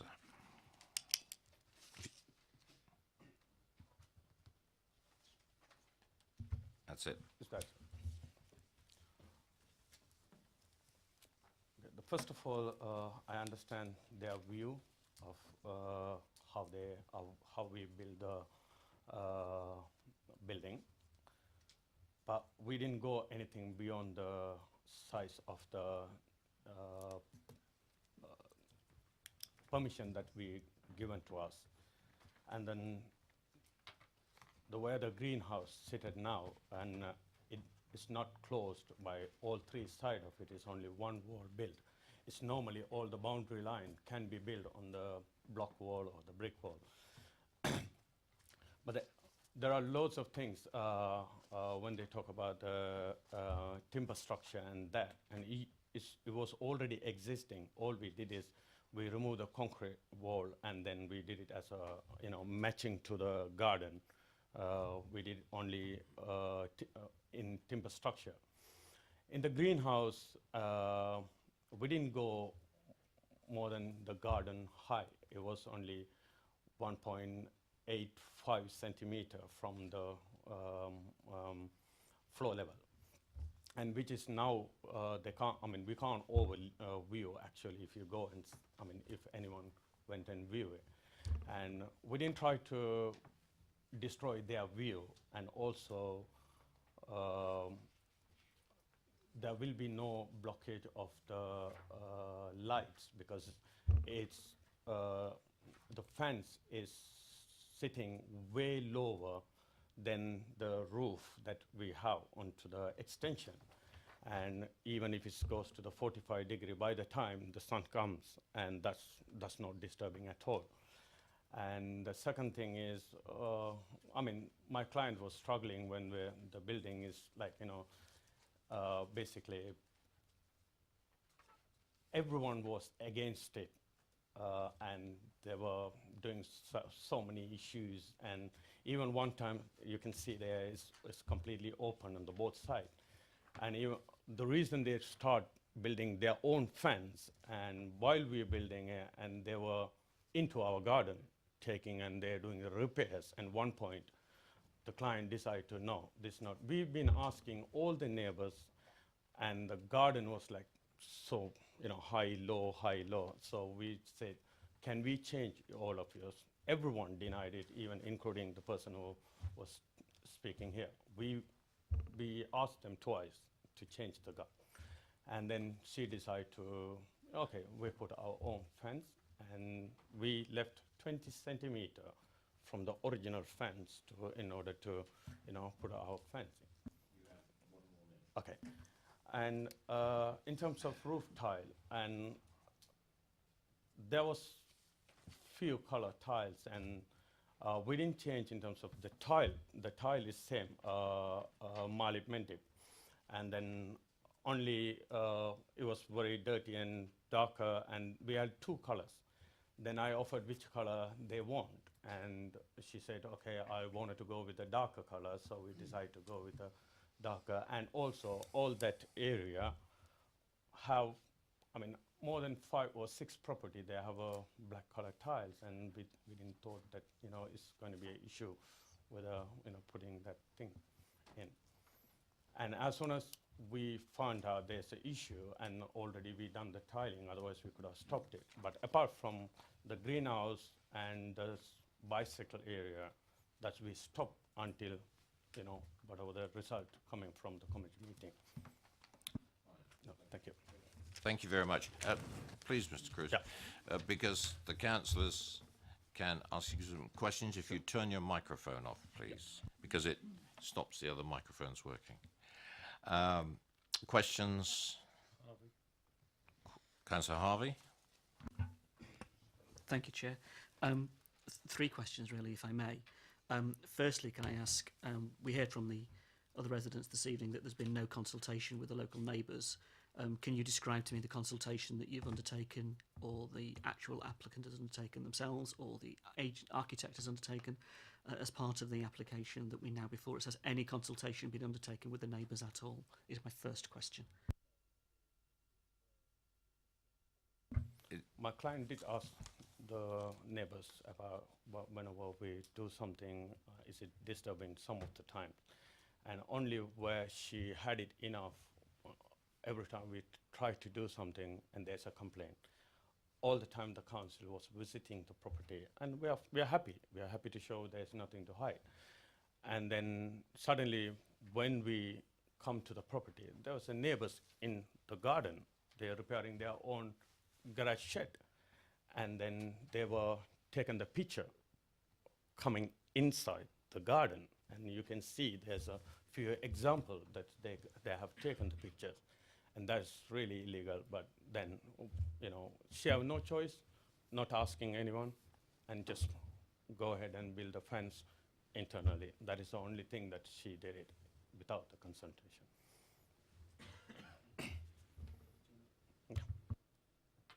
And you are the builder of.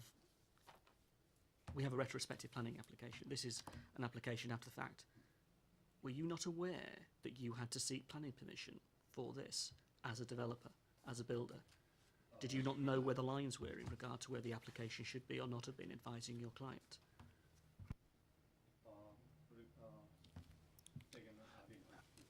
This is a retrospective application. You're coming in having completed a significant amount of work.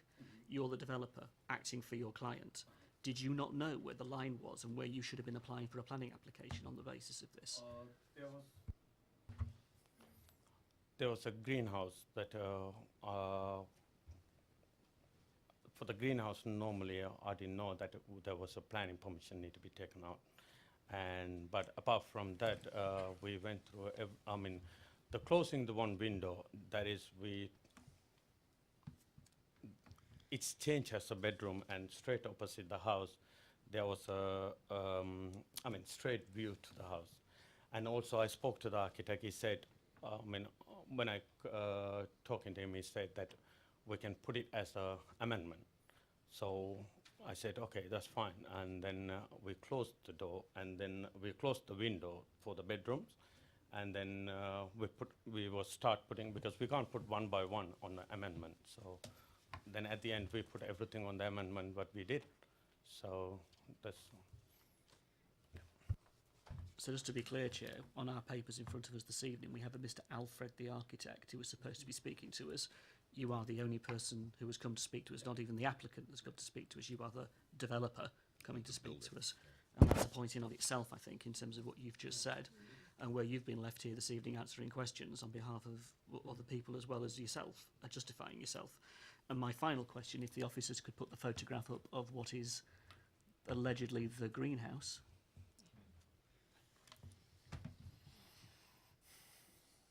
That. Do you, in all seriousness, expect me as a councillor to sit here this evening and call that a greenhouse? That is the reason we stopped it, and we will need to. Microphone, please. That is one of the reasons that we stopped it in respect of the complaint, and we didn't complain. We didn't do any extra work after that, and then we just stopped it. And whatever the decision is comes from there, we wanted to carry on what is need to be done. Yeah. Councillor Goodison. Microphone, please, sir. Thank you. Can I ask you? I understand when you said that you showed two tiles, a black one and a brown one, presumably to the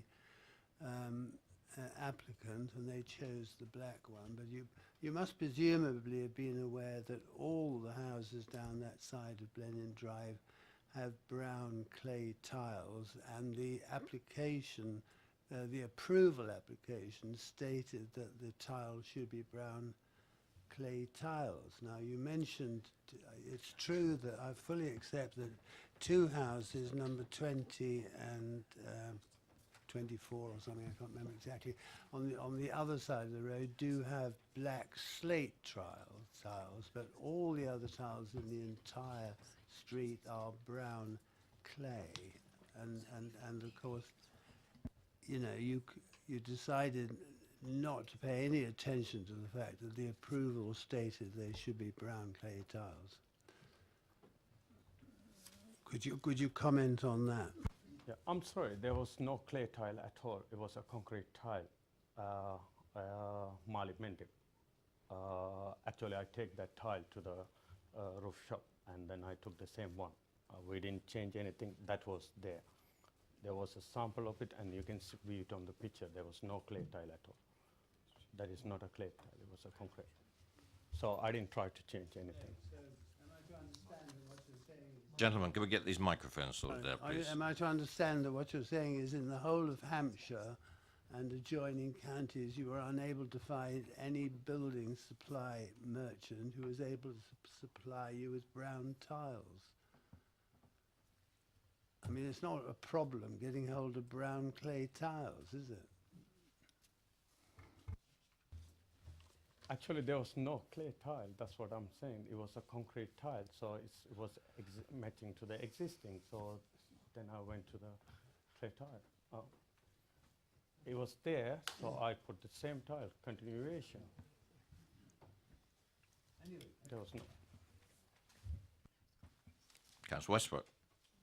Yeah, thank you, Chair. Just, it's more out of interest, really. I note that obviously this is now there's an enforcement case out, but as a retired landscape contractor, I'm interested to know how you felt that the boundary fences of the two adjoining properties would make suitable shuttering for your concrete when you poured it, because although we've talked about the height of the property and that's going to be the garden's going to be dealt with under that. There's also issues as well, which I'll mention to the officers as well, about the fact that it's pushed the fence panels right out, so you actually encroach into other people's properties. And you mentioned about it being illegal to stand in this property and take a photograph. I would equally argue that it's probably not the best practice to encroach on other people's properties. You could not replace those fence panels as they stand now that are pushed out, because unless you bought curved ones, of course, and you might better fit them in, but it's impossible. And I think anyone on the site even can see it. So I'm just trying to understand why you felt it was okay to pour that concrete against those panels.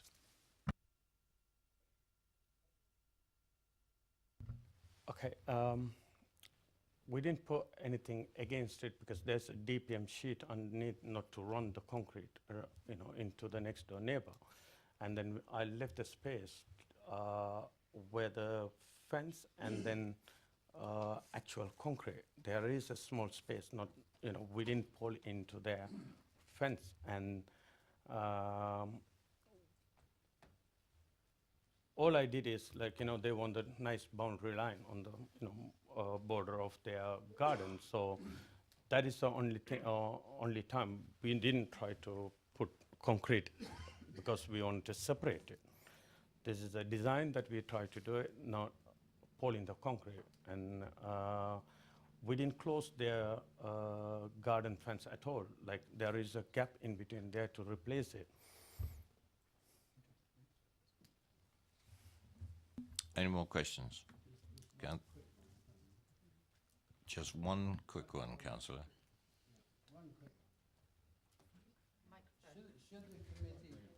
Should the committee wish to ask you, would you be willing to suggest to the applicant that the concrete wall in front of the window of number 37 be removed, that you forget about the greenhouse over such a small area of land? Councillor Goodison, I'm sorry, but that's not in our okay. remit this evening. Councillor Radigan. I'm interested in, is this your first time doing a construction? Because you seem to have missed the conditions of the allowed application. How do you go through an application once you know you're going to do the work? What is your process to make sure that you tick all the boxes and meet all the conditions? Okay, first of all the time when we receive any projects, that we read through all the conditions there, and then we always follow, not going beyond the planning, and also what is elevation plans, and then we follow everything. Even though when I'm doing the roof, there was so many complaints that I overdone it and everything, but then according to the right plan, I send it over to the Monroe Roof. They design all the roof that I didn't do, constructed on myself, and it's all there are certain time that we have to change according to internal view of it. As soon as when they have the bedroom, they had like 2 huge windows like that, and they said, the client is overlooking. There was a loft conversion on the straight opposite. That is the only thing that we didn't. We were, but still I spoke to the architect, and he said okay, we can ask the council to do it. But apart from that. If I may, can I ask how many times you've spoken to our officers about the conditions of the permission that was already received, to make sure that you understood it? Because to my way of viewing, you've built it and thought, you know, we're just going to apply for something afterwards. That seems to be the method you've used here.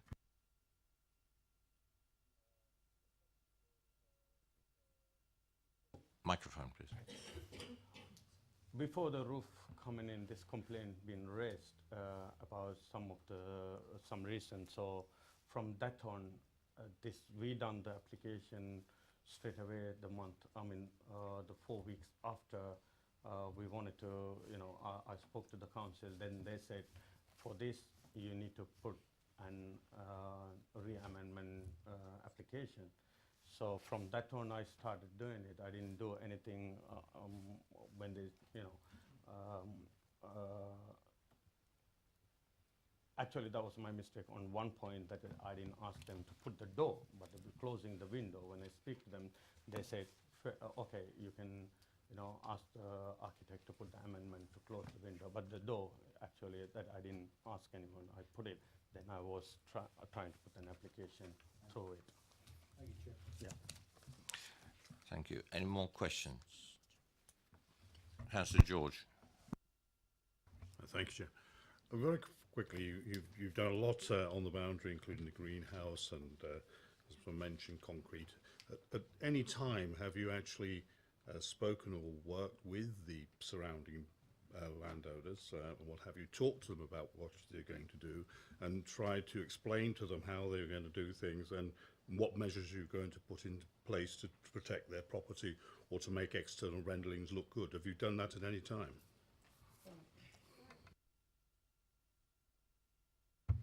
I tried to communicate with the neighbor that came here, and she don't want to talk. She just walk away, and because I saw she was taking a picture, so I was trying to explain it. That's what I'm going to do, and she didn't. And even another time, I mean, they're not every time we wanted to speak to the next door neighbor, is there anything, any issues? We tried to speak to the neighbors that they were, friendly, and then, their problem, I always ask, is there any issue, any noise, that because of, we are making a building? They say, no problem. But some neighbors, they didn't even consider that I'm talking to them. They just walk away. So that was difficult for me. So that's all. That is the only reason I couldn't do anything. Councillor Harvey. Just a very quick one. Mr. Alfred, the architect, can I ask you, does he work for a particular company? Does he work for himself? Is he an individual? Who is he? Well, who is that gentleman as the architect of this application? He took over this job on the halfway through, and he's working for Henry Construction. And also he does the work as well. Any more questions, member? Thank you very much, Mr. Cruz.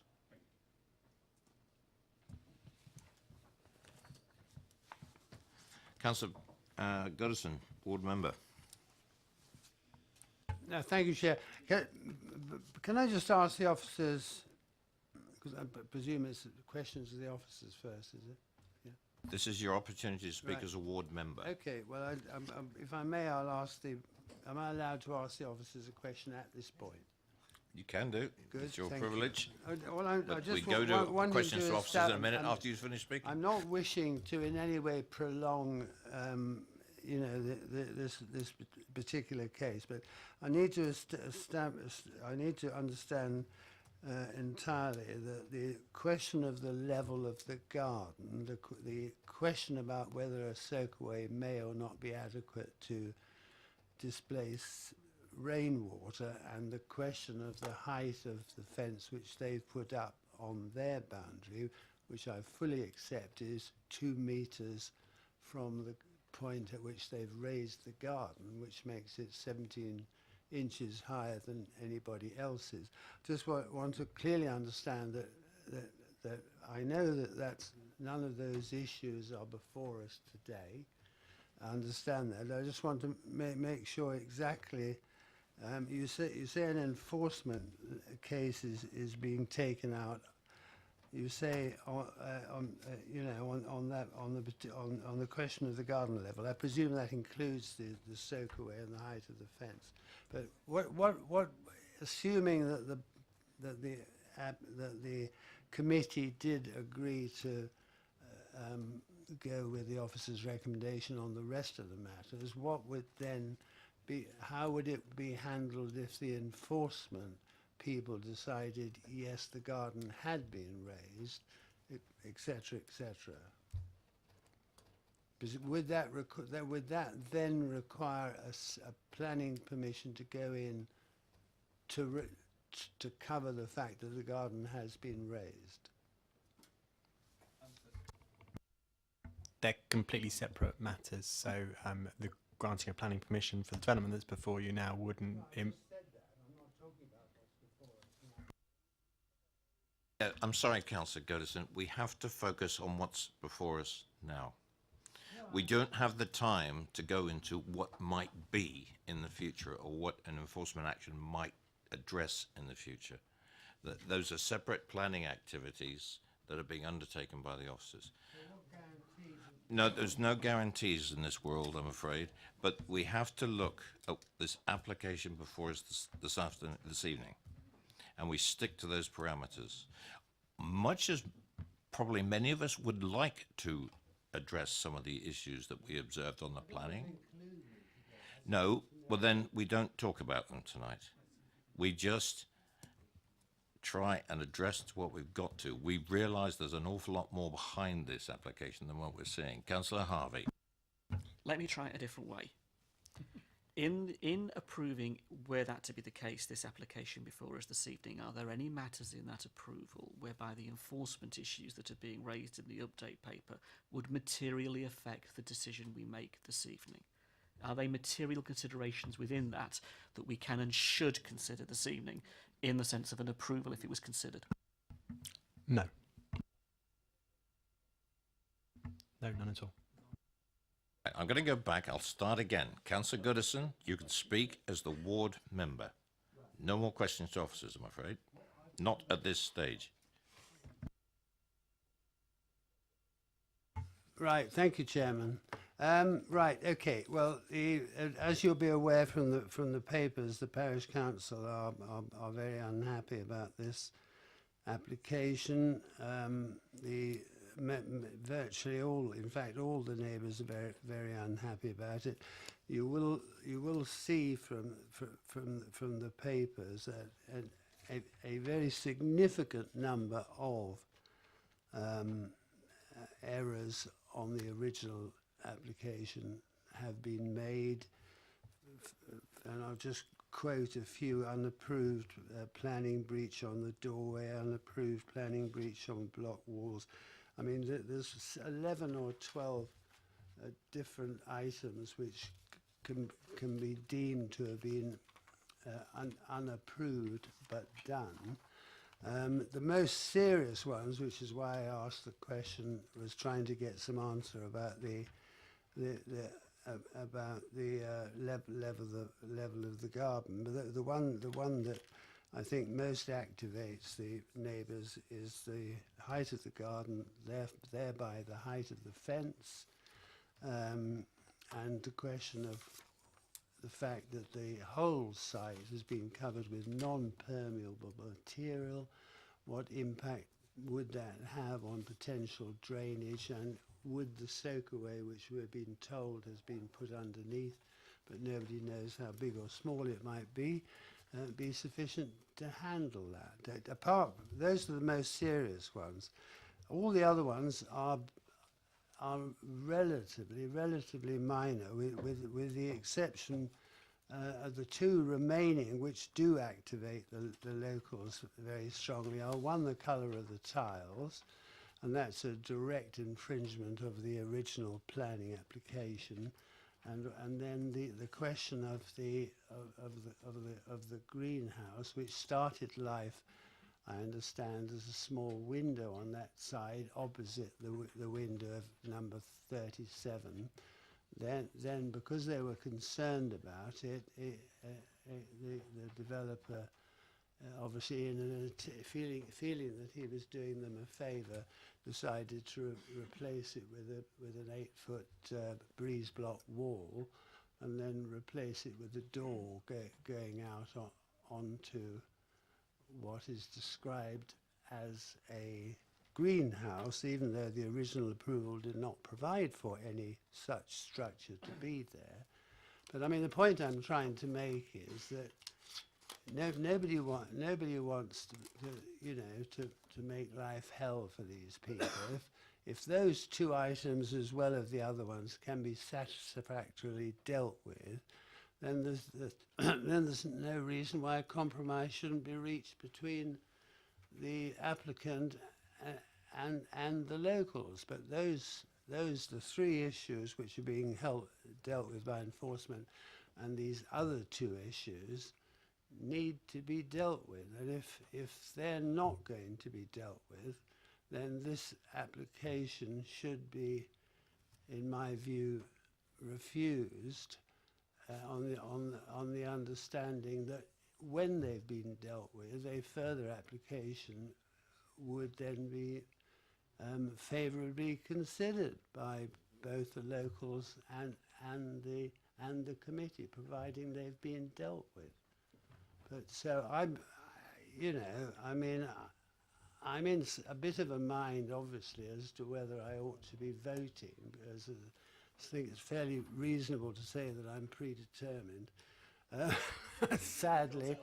So I'm willing to comment without voting. But I would ask the committee to consider that, despite the fact the three major items are being dealt with under potential enforcement without knowing what that might or might not lead to, the other two items, they should be refused on the question of the tiles and the... You've had your 4 minutes, Councillor. Yeah, okay. Well, anyway, so I will leave it to the committee. Will debate it and decide what they want to put forward.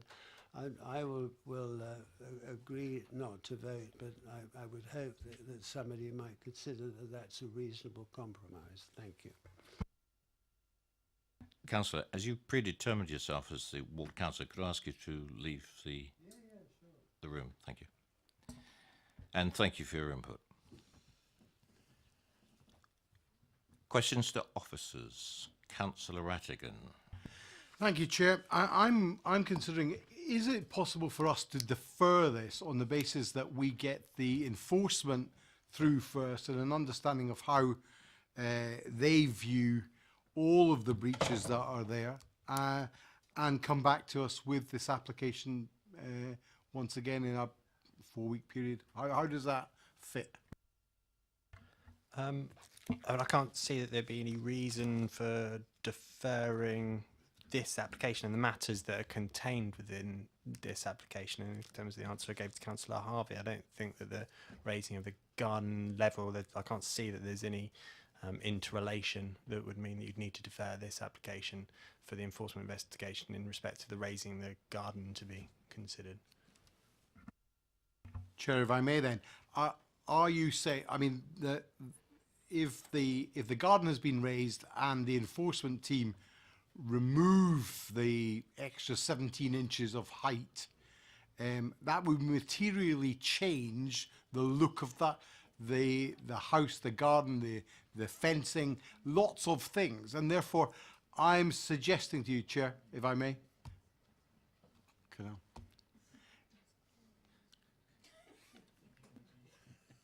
I'm just saying. I have to take advice from officers occasionally. You triggered it. No, I wasn't meaning to give you another conversation, but I'm just saying, would it not be a material difference if the enforcement team found that the 17 inches of a raised height were causing overlooking, loss of privacy, a visual impact? Would that not materially change what's in front of us? And therefore, would we not be better to defer it until the enforcement is is through their process?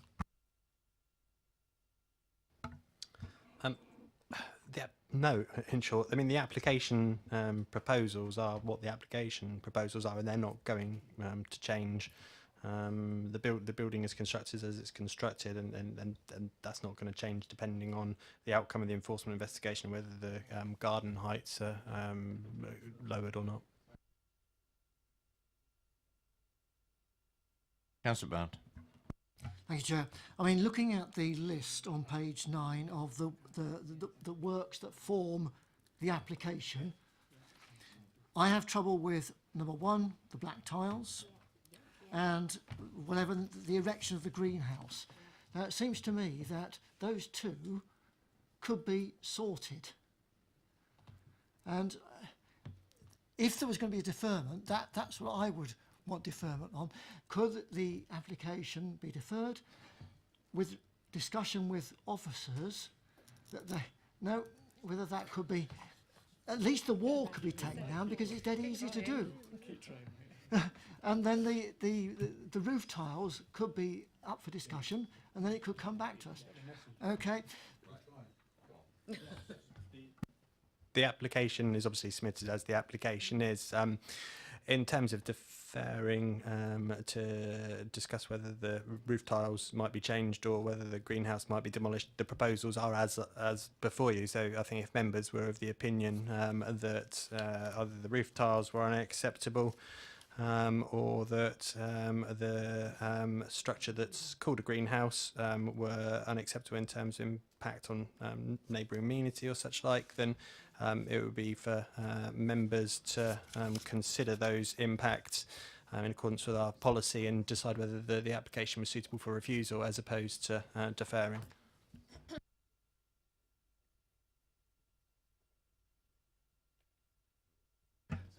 Then I can't support the application.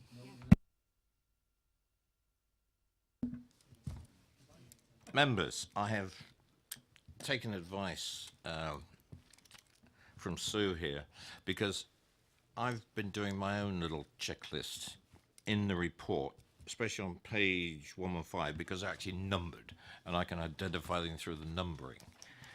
And the advice is this: if we can't approve 1 through 8, then we refuse the application and we identify the particular ones. It's called a split decision because some of them will probably be acceptable, and we would have to work this round and get a consensus of the committee because my list may not match up with yours.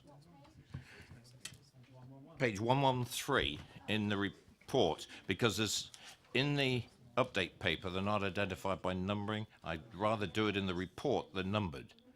Now I would go through 2, 5, 6 and 8. That would be my particular suggestion, but it seems to harmonise with some of the comments that are being made here. Well, okay, I'll take a back split decision. We either refuse it or we approve it. It's as simple as that. And we refuse it on the grounds that we can identify some aspects in this that we refuse to accept. Councillor Harvey? Thank you, Chair. On the basis of what you're saying in the application that is in front of us, if we look at our policy document and look at EN10, EN10 clearly gives us scope in section 2 to look to how a proposal would respect the local environment and the amenities of neighbouring properties in accordance with the principles set out below. They are that, and I think these ones are applicable. A, positively contributes to local distinctiveness and the sense of place with the existing street scene, taking into account all of our other policy documents and community documents. B, to provide a high quality amenity for the occupants of the developments, but also neighbouring properties, having regard to such issues as overlooking, access to natural light, outlook, amenity space, and in accordance with our now adopted Design and Sustainability SPD. And I'd also throw in little d, just for the measure, a visually attractive and good result of good architecture. If you look at what was in front of us, the change of material roof tiles is a departure from the street scene. Therefore, it is reasonable to suggest that that is a reason for rejection on those grounds. I cannot in any way, shape or form call that a greenhouse. A greenhouse is not 3 sides of concrete. Therefore, I cannot agree that it is a greenhouse. Therefore, I would suggest the amenity aspect, the actual visual aspect of it, the design aspect and the overlooking aspect are very relevant. In terms of the other structures, they are of such a scale and size to the property that would give you cause for concern against the other elements of the overall. If you look at the property in overall, we're talking about increasing extension, the timber framed, all of those elements are quite significant growth of the property. And that is a lesser concern than the others that I've mentioned, but I would not nonetheless add that in for the mix. But I think the two I would particularly go for are the roof tiles in the street scene and the greenhouse in particular in the context of amenity, but I would cite all of the policies that I've cited. I'd also throw in 6.81 and 6.86 of the guidance. In 6.81, the guidance refers to distinctive local character, the landscape, the built environment, creating a sense of place, all the supporting arguments to what we were saying. And also 6.86, the developer should engage early and meaningfully with the local community and their representatives, including councillors. And that hasn't been proven in the context of what we've heard this evening, that the applicant has meaningfully engaged with the neighbours. I know it's a weaker material consideration, but it's one to throw in the mix as well. But I think EM10 is the main policy on which to hang it. And I would move rejection accordingly. That's very useful, and I hope the officers, I know they've taken that one on board. The reason I cited number 8 on page 113 is on site. I did ask the officer at the time why that was included. In fact, it's such a height that it needs planning permission, and the fact that it has tiles on it. So that's what I included that. I agree with the greenhouse point, and I think we've covered everything else.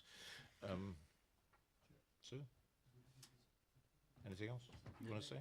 No? Right. Who else wanted to input this? Councillor Rattigan?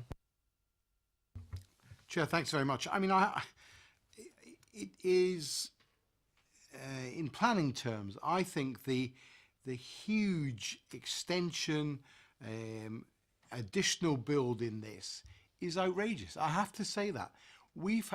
Local authorities close by us have knocked down a house for a discrepancy of 4.5 inches. Now, this is huge. We cannot, as a committee and as a council, just go, you know, it doesn't matter what you build, you're going to get it through second time. This puts down markers for people watching this and people looking at our procedures. This is not good enough, and frankly, I'd have the whole thing knocked down, frankly, if I could, and start again with the approved plans or an amended set of plans that are acceptable to our officers. I'm just putting it out there. Can I just make a point? The actual large flat roof rear extension is as approved in terms of its size. You may say it's large. Lots of what they're doing on the property has had approval before. That's why you have to look at the list. Some are, I would say, smaller in terms of impact than others. So, for example, the roof tiles will have a greater impact on the surrounding area. So you just need to be careful. You can only look and refuse on those elements there on page 113. If there are only 2 elements that are causing greatest concern, you home in your reasons for refusal on those. You have to bear in mind as well that the application, because it's retrospective, anything you do would have to then have a refuse and enforce element to it. The elements that you may consider have less of an impact, for example, blocking in a window, having an additional roof light, you just under enforce on those. So it's almost by acknowledgement that you're not going to enforce those elements because you do accept them. But it's the bits that are causing you the greatest problem, i.e. the tiles, the greenhouse or summer house, whatever you want to call it, on the side of the property. I totally accept that the officers' points on this about the impact of some of the changes are small in consideration of the total size of the dwelling. But if we do not, as a council, put down markers to say that we are not happy when applicants come back with retrospectives, this is our only opportunity to voice that, because most of the time it's officers dealing with applicants and we don't get to see the minutiae of it. This is our only opportunity to lay down markers that we do not, as a council, like retrospectives, and that we feel that it is a bypassing of our planning procedures. I'm not saying what Councillor Harvey has said is not the material changes.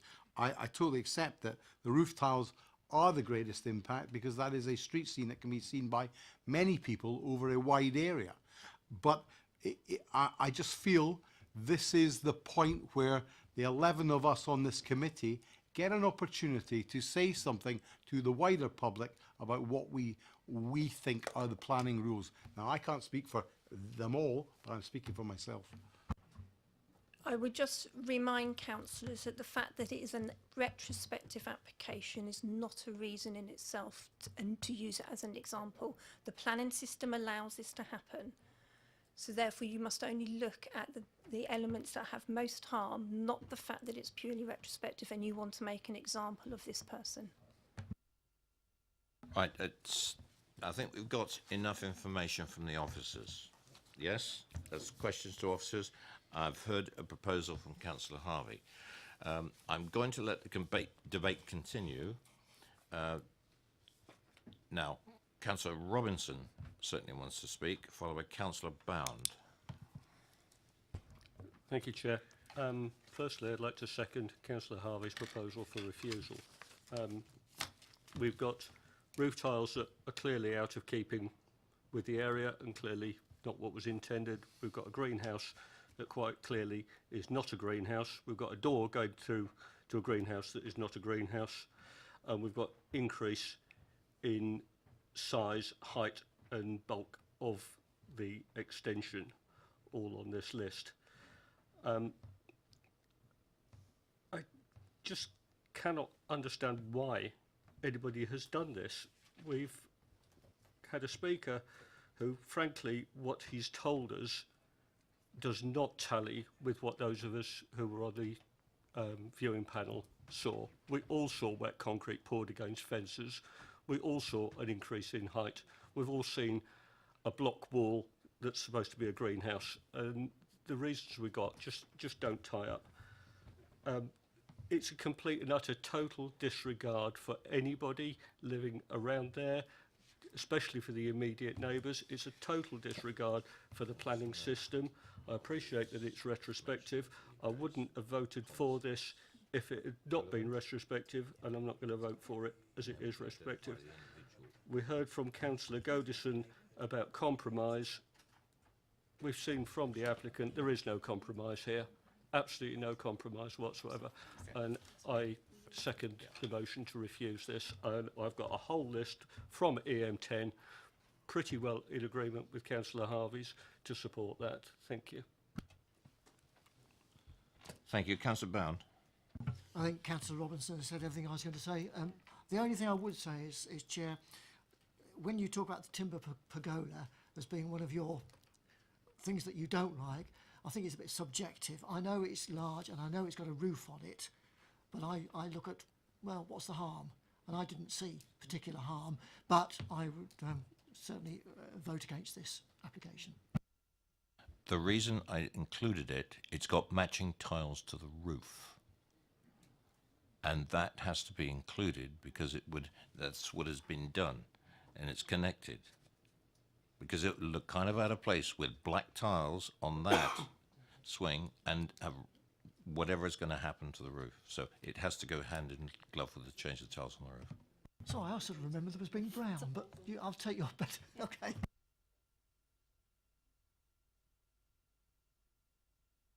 Councillor George. Thank you, Chair. I'd just like to sort of say, really, looking at this from internally, I must admit, having seen most of the things we've done there, a lot of it's very high quality. It's done extremely well.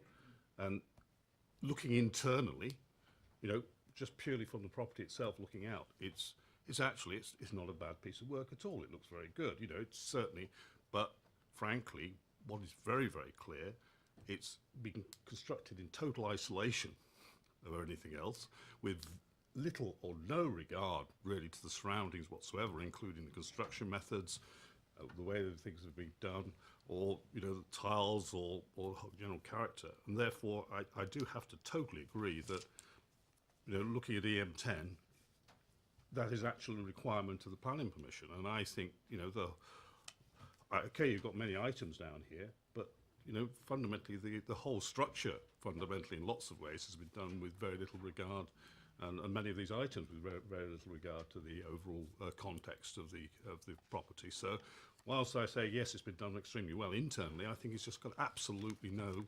including the way the local residents have been dealt with and everything else. It's been done completely in isolation. So I think it's very much, against the spirit and the wording of policy M10, and I'd refuse it on that basis, actually. Thank you very much. Now, Councillor Harvey proposed this. He's also identified different policies and reasons for refusal. As Sue Tarvett said, we need to zero in on those elements that do harm. Now, I'm going to try this for starters. I'm going on my list on 1 and 3. 2, question mark on number 5. I'm looking at harm now. But 6 and 8. Would those be the particular aspects of this that we would deem as the harm as the individuals? Councillor Harvey? If moving the motion, I would agree with that on the basis of what we can correctly identify in the context of policy.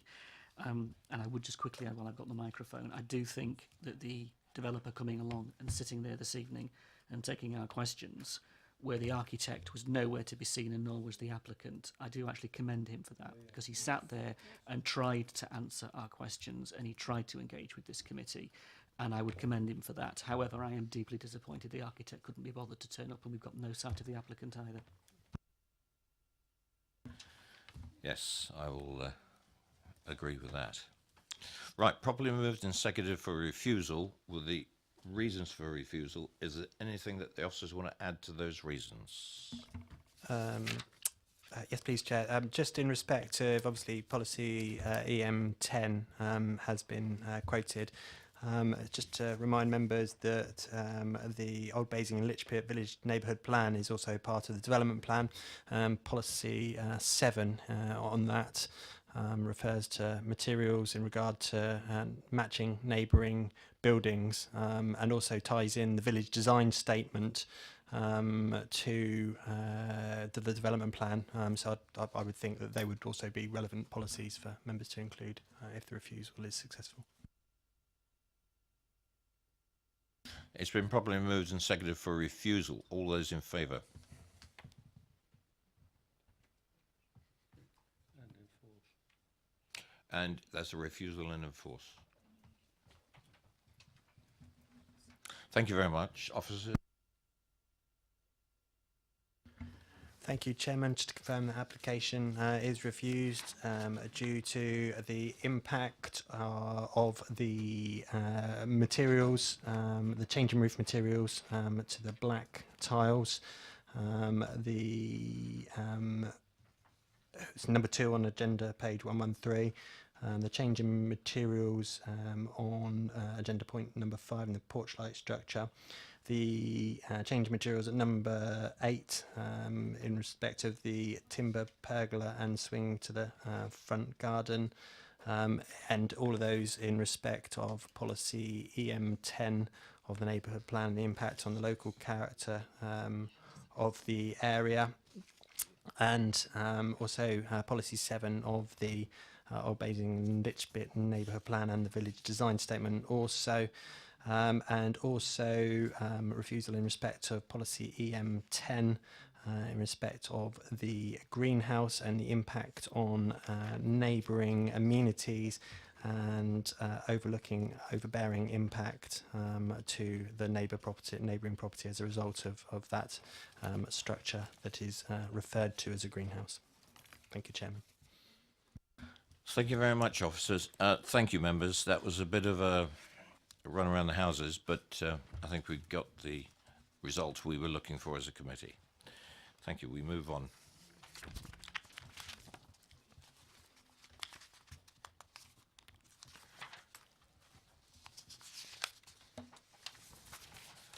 Item number 6.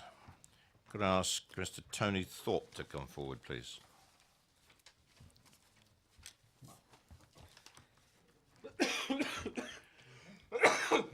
Mr. Thorpe, if you'd just like to take a seat, and the officers will introduce the application.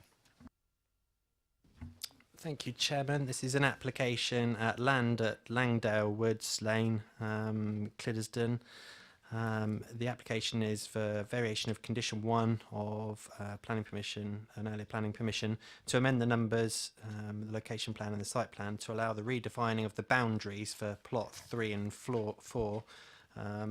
There is an update paper to the application which confirms the parish council objection to the application, which refers to the planning history of the application, which had a linked application at the time, which was with the foreshortening of the rear gardens and the creation of this what would have been a plot. The linked application was for the erection of a dwelling on that plot, which has been refused, and the details of that refusal are set out on page 12 and 13. There's 2 reasons for refusal there, and then there's some officer commentary. Thank you, Chairman. Nothing further to add. Thank you very much. Mr. Thorpe, you have 4 minutes. Thank you. I'm the agent for the applicant. There's an unusual 19-metre wide gap in between the dwellings being built on plots 3 and 4, and that gap's there because the originally approved scheme included a pair of large detached double garages with parking spaces set in between the 2 houses. Now, on reflection, our client decided that the development would be more attractive to buyers if these large garages were removed and parking provision relocated either side of the turning head next to the front doors of each house. The amendment was approved, and it's the one that's now being built. Now, this leaves a large 90-metre gap between the 2 houses. It results in the garden sizes of each property being disproportionately large.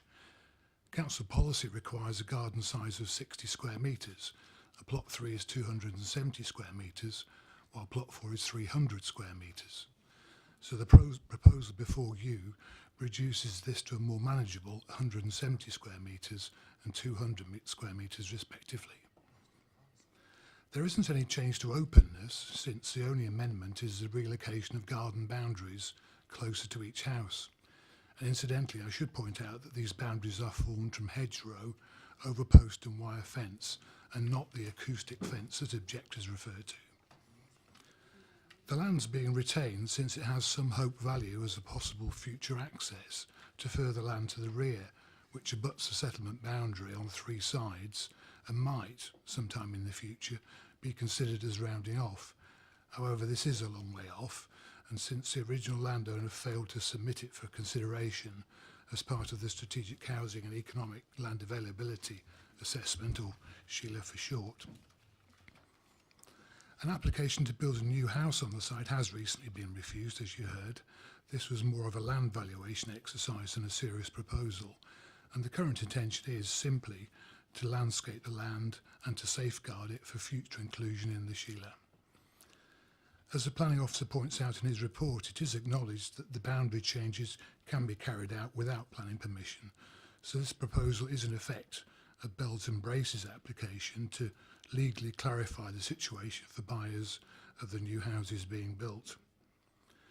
Now, since the proposal doesn't affect openness or affect the amenities of surrounding dwellings, it would be difficult to come up with any reasons for refusal, and we respectfully request that members give the proposal favourable consideration. Thank you. Thank you very much. Members, any questions to the applicants? No questions? Thank you very much. Councillor Raffel.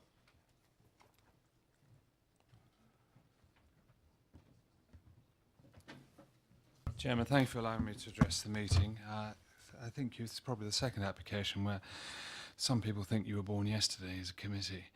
The only reason for stretching out this application was to put another house in between. That's been refused, and now they're stuck with garages in stupid places, and that's their own fault. And the proposal, if it was allowed to happen, would mean that these two homes, new homes 3 and 4, would have impossibly small gardens. Well, that's their hard cheese. They've tried to squeeze in another house, despite how it's being dressed up now, and failed. So I ask you to refuse this application. It's just wrong. I mean, what are we doing, creating rabbit hutches in the countryside? We don't need rabbit hutches in the countryside. There's plenty of space for a decent garden there. And we should just go along with what was originally granted. And I hope people listening to this will realise that you weren't born yesterday and the wool isn't being pulled over your eyes, either in this application or the previous one. I'm happy to take questions. Any questions for the ward member? No? We heard you. Questions to officers? Councillor Harvey. Is there anything in policy that prevents the garden sizes as Councillor Raffel describes? I think, well, page 133 of the agenda refers to what our policy standards are for garden sizes, and that's 60 metres squared. With this proposal, plot 3 would have 170 metres squared and plot 4 would have 200 metres squared. So they still exceed our minimum standard by quite some way, so there wouldn't be a reason for refusal that we could attribute to these gardens, unfortunately.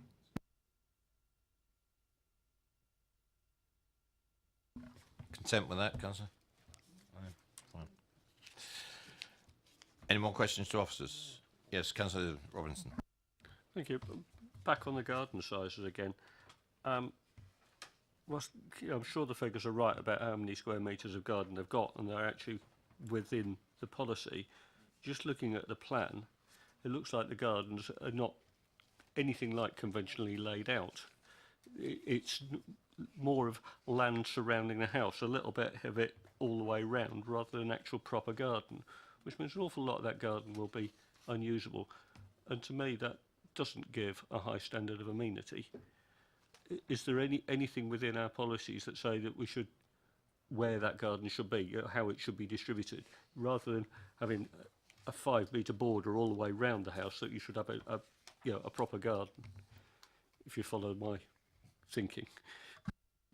Yeah, so the policy is in 2 parts. It's about the overall area, but also the depth of the gardens as well. And the gardens would, and that depth is 10 metres is the garden size, and that is what's achieved here, and what was part of the application originally.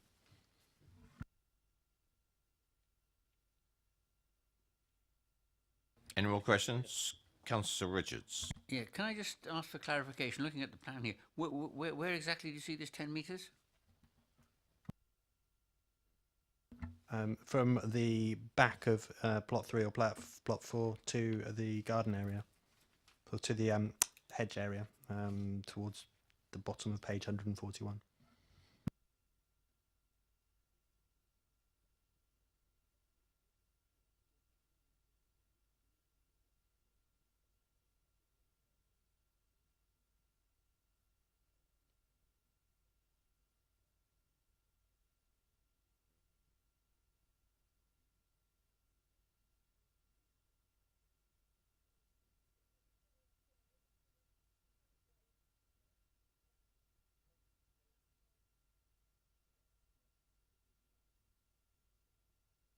You can use the car parking spaces to the front as approximate reference points. They're 4.8 to 5 metres in depth. So if you look at that, twist that through 90 degrees, and you can see that you could achieve 2 back to back in the back gardens there. No more questions to officers? Debate? Councillor Harvey. Thank you, Chair. I've got a tremendous amount of sympathy with what Councillor Raffel has said. I get it. I also see what the developer has said. To be fair to them, they've been honest. They're coming here with an application they've lost, with a proposal that is in front of us as it is. openly saying it might well lead to something else in the future. Commend you for that, for being honest with us. I can't see off the top of my head, looking at policy and looking at what we've just done in other applications, what we could hang a refusal on, even if we wanted to. And that's the point. If there was a genuine policy area we could point to with some success, I've got tremendous sympathy with what's being argued, but I don't think at the moment I can see one.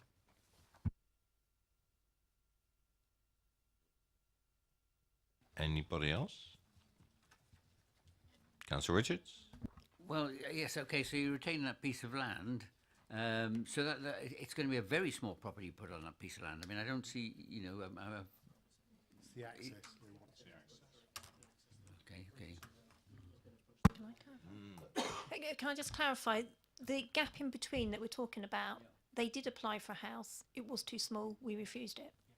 What they're trying to do here is secure a potential access way to land to the rear of the site if in the future that site came forward, and they don't intend to obviously sell it on to the property, the potential purchasers of the two plots to either side. Councillor George? Thank you. In terms of access and what have you, and traffic management and everything else in here, if we were to, or if they were to go through there, can we be assured that the current access arrangements to this small estate are suitable for a potential larger estate in future, or is that premature thinking in lots of ways? Yeah, we can't consider that at this current time. If an application were to be submitted in future, that would be considered on its own merits at this time. Just to confirm to members as well, there is a condition on the application in terms of a landscaping scheme. So the expectation is that what is shown as leftover land would be planted as part of a landscaping scheme. Councillor Harvey? Just quickly on that, Chair, is there a management plan associated with the application for the land whose costs, the costs of that, where would that fall? Do we know that in terms of anything the developer shared with us thus far? And, are those residents going to be slapped with a charge for looking after the land, or are they going to bring somebody in themselves to look after it? I realise I should have asked that as the developer, but I didn't.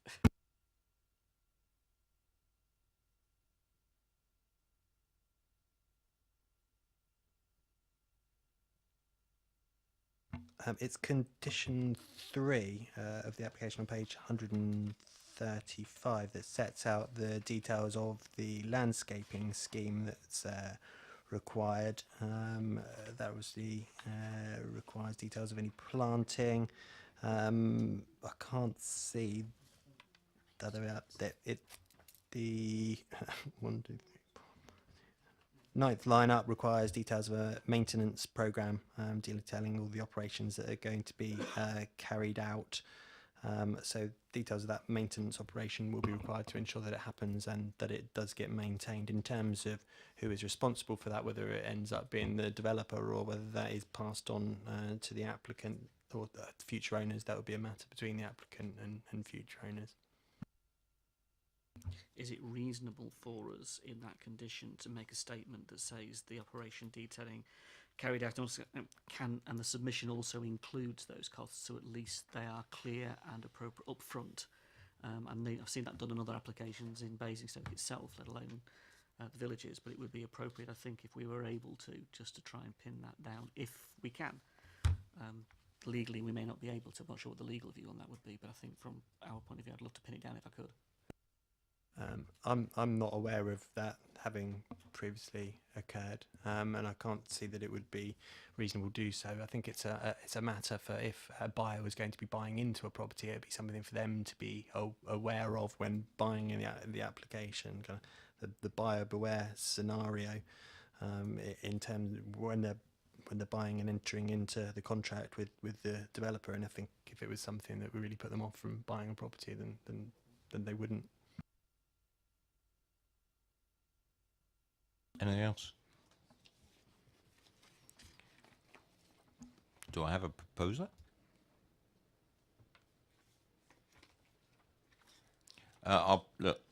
Nothing proposed. And yes, I did listen to the ward council. I'll propose it from the chair. He'll second it for approval. All proposed and seconded. All those in favour? Reluctantly. Thank you very much, members. That's approved. Thank you, Chairman. Just to confirm that's approved in accordance with the conditions set out in the agenda paper. Thank you.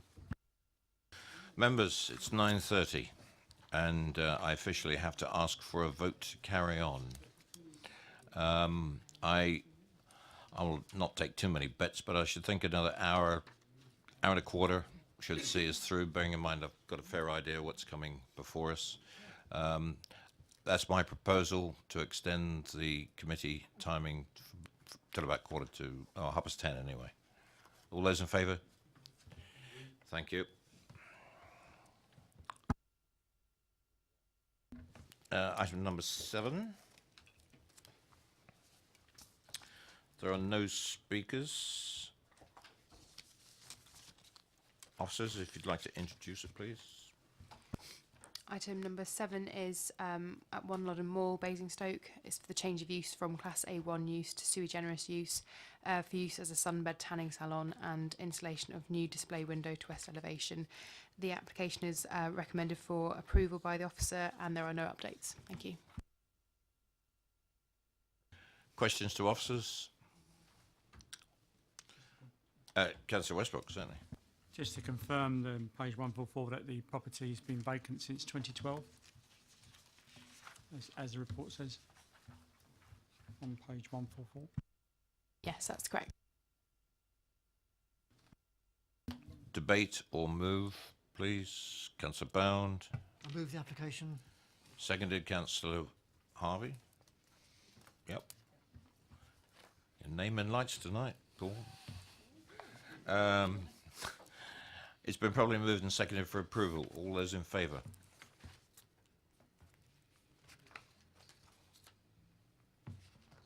Yeah. Are you voting? No. Well, thank you, and as approved, officers.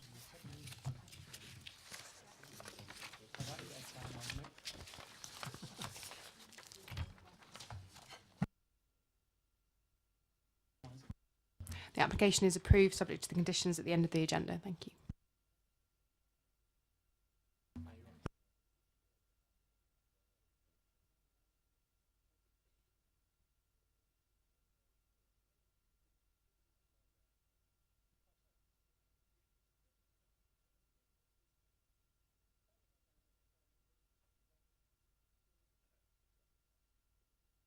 Right, application number 8.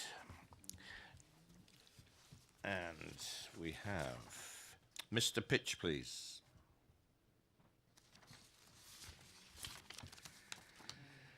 Good evening, Mr. Pitch. If you'd just like to sit yourself down, officers will introduce the application. Thank you. Thank you, Chairman. This is an application at 6 Churchlands in Bramley for the erection of a part first floor and part 1.5 storey side extension. There is an update to the application which confirms details of the viewing panel held at the site, and also confirms that the proposal is to be used as a storage area, as set out on the application drawings, rather than a car store. And the reason being because that's the advice of the applicant's arboricultural consultant. Thank you, Chairman. Mr. Pitch, you have 4 minutes. There's the microphone button. Thank you very much. So, ladies and gentlemen, I'd like to start by just saying my name's Ben Pitch. So, my family and I live next door to the property with the application in question, and that's actually number 5. It's referred to in a number of places as number 4, so I just wanted to clarify that number 5 is the next door property. Let me just start with a little background to why I'm speaking out about this application. Our family moved to Bramley in 2013 and were attracted to the location of a small number of well-proportioned and equally spaced properties set amongst mature trees in a conservation area. We intended it as our long-term family home to raise our children, and we're not averse to sympathetic extension, having extended our own home 2 years ago, and have not objected to a number of other planning applications made by neighbours. The current owners of 6 Churchlands arrived in March 2018 and presented us with their draft plans to develop the site a few months later.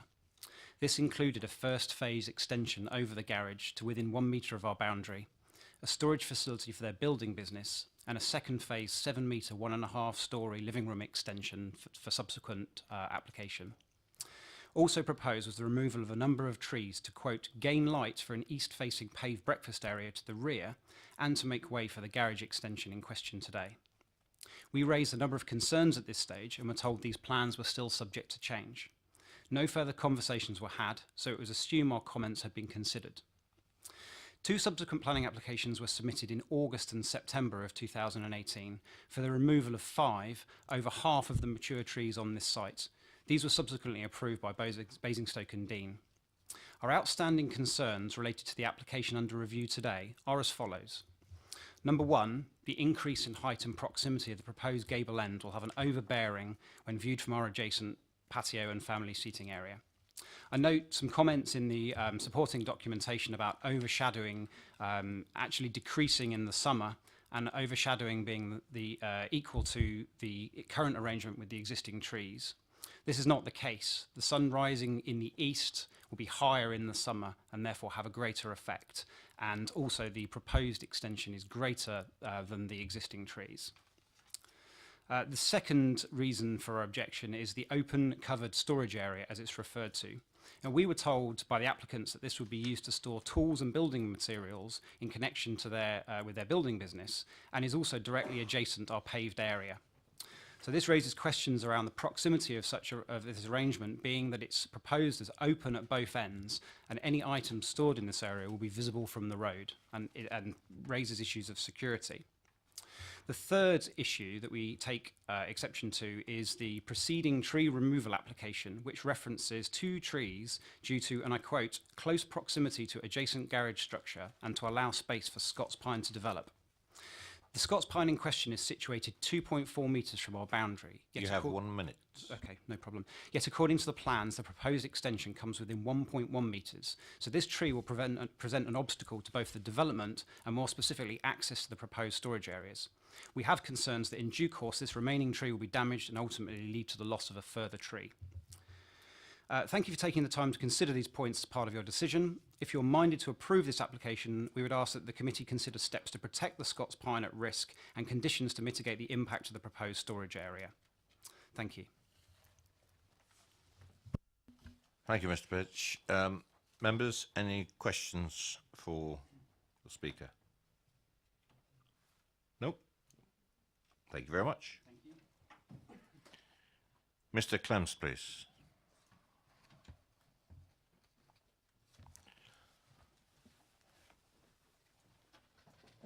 Good evening. Mr. Clems, Good evening, Chair. you have 4 minutes. Thank you, councillors. This application is based on a detailed pre-application consultation with planning officers and, as has been referred to earlier, prior approval of tree works by the council's tree officers. Members have had an opportunity to view the site themselves. I've listened to the concerns raised by the neighbour and I understand they were discussed with the recent site meeting. And I feel that the officer's report deals very clearly with all these issues. So I would ask councillors to support the recommendation for approval. I would say that the applicant has discussed with me the open nature of the store, which was originally in the pre-application a carport. But as the update has advised councillors, in order to maintain the trees which are protected, this was amended to a store. The applicant is more than happy to enclose that, but my understanding was that could be done as a minor amendment should this application be approved. Thank you. Thank you very much. Questions to the applicant? Councillor Harvey. Just quickly, a response in regard to the Scots pine. Could the councillor just clarify the question, please? Right, we've got a microphone issue. Sorry, the point that was raised by the objection in regard to the trees, would you respond to that, please? Thank you. Yes, the application, which I understand there is a tree officer response supporting, is that the The Scots pine, which is the more mature of the three trees, is constrained by the other two, which are proposed to be removed. And the development is designed to respect the root zone of those trees, which is the reason for the change of the design. Any other questions? Nope. Thank you very much. Councillor Rowland. Ward Councillor. 4 minutes. Thank you, Chair. Good evening, members. I called in this application with regard to the overhang and the invasion of the neighbour's property. On the site visit, you would have seen the number of trees that were actually in this development. This is a very small development of only 6 houses, and was proportioned in such a way to accommodate some alterations, but not necessarily on this scale.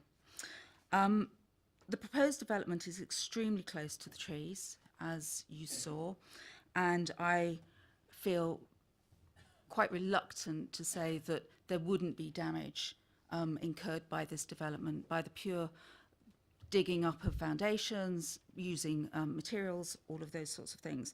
And our recent SPD, Landscape Biodiversity and Trees paper, which has been adopted, actually highlights that trees should really be looked after and protected, and this is a conservation area that these properties reside in.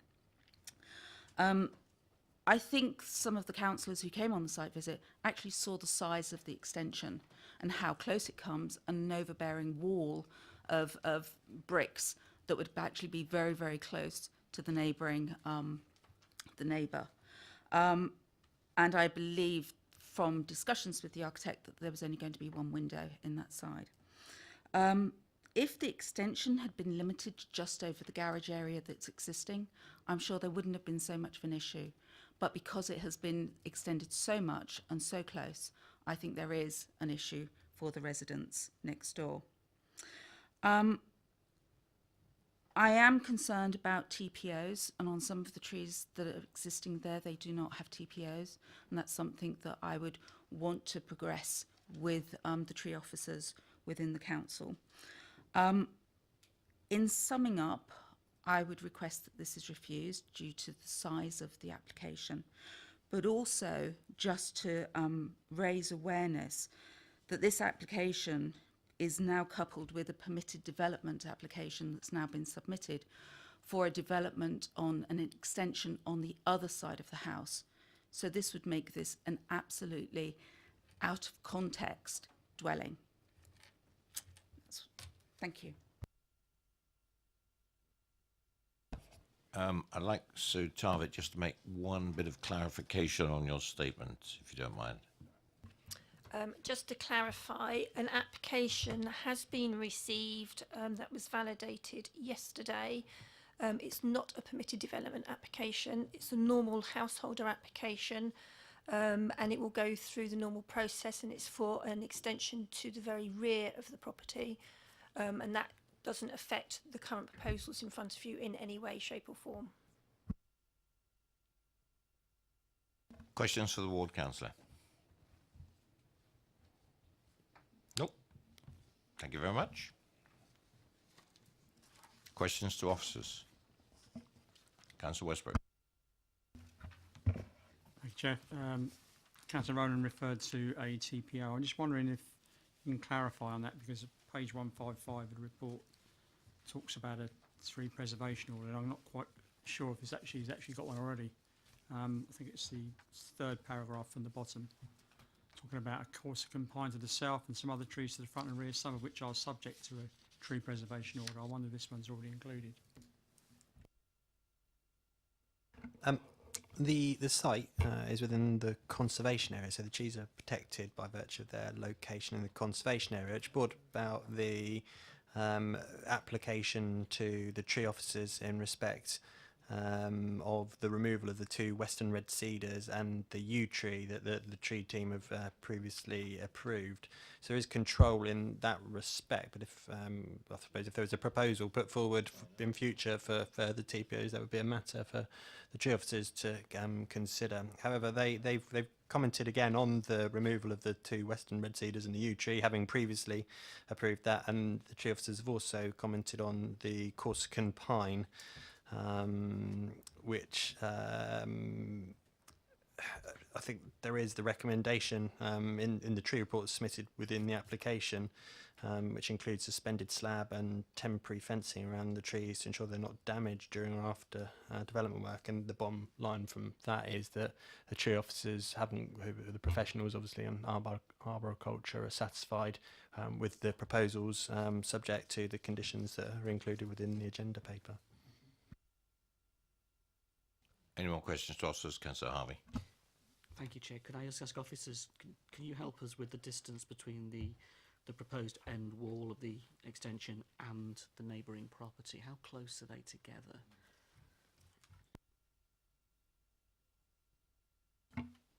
The proposed end wall is 1.5 metres from the boundary and 4 metres from the neighbour's garage when taken directly, which I think is the layout shown is kind of typical for what we'd expect to find in a residential area, and hence our recommendation for approval.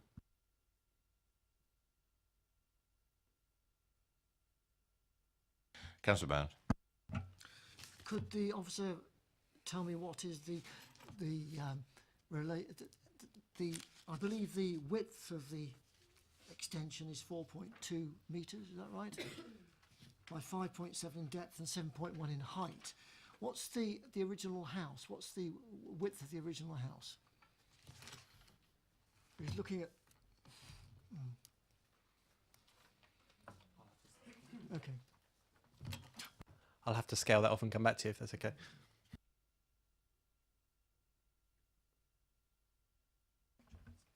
Any other questions to officers? We'll just wait for that number to come back. Anybody for debate? Councillor Robinson. Do you want to do that number first? Or? No. Yeah, okay, thank you, Chair. I've been and visited the applicant on this, and I've listened to him. I've been and listened to the next door neighbour, Mr. Pitch. And I've had a good walk round both sites. And the application site, it's a big house and it's in quite a big plot, but it's an unusual plot that it's quite shallow. It's wide and shallow. The property is quite set quite well back within it. So it's not the easiest of properties to put an extension on for that reason. And nobody has said that it shouldn't be extended. There's scope for extension there. But this extension, I look at it, is it overdevelopment? In itself, no. Is it subservient? It is just. The ridge of the proposed extension is lower than the main house ridge. But it also, because that gable wall is coming 3 garage widths towards the boundary, it actually will appear to be much larger because you've taken the ridge bit from there to coming here. And I do think it's hugely overbearing on Mr. Pitcher's garden and onto his house. Immediately behind Mr. Pitcher's garage, if we could have the site plan up again, behind his garage, which sticks out to the right of Mr. Pitcher's house, he's got a very, very well established patio area, which we saw. And that patio area will have that blank gable wall immediately alongside it, blocking out an awful lot of light. So I say, I did ask the applicant if he would consider putting the 2-storey extension on the existing garages and just putting the garage extension on between his existing building and the boundary at 1-storey. That would have dropped the gable so much further away, but he said no to that. If he'd done that, I don't think we'd be here now. I don't think this would have come to DC.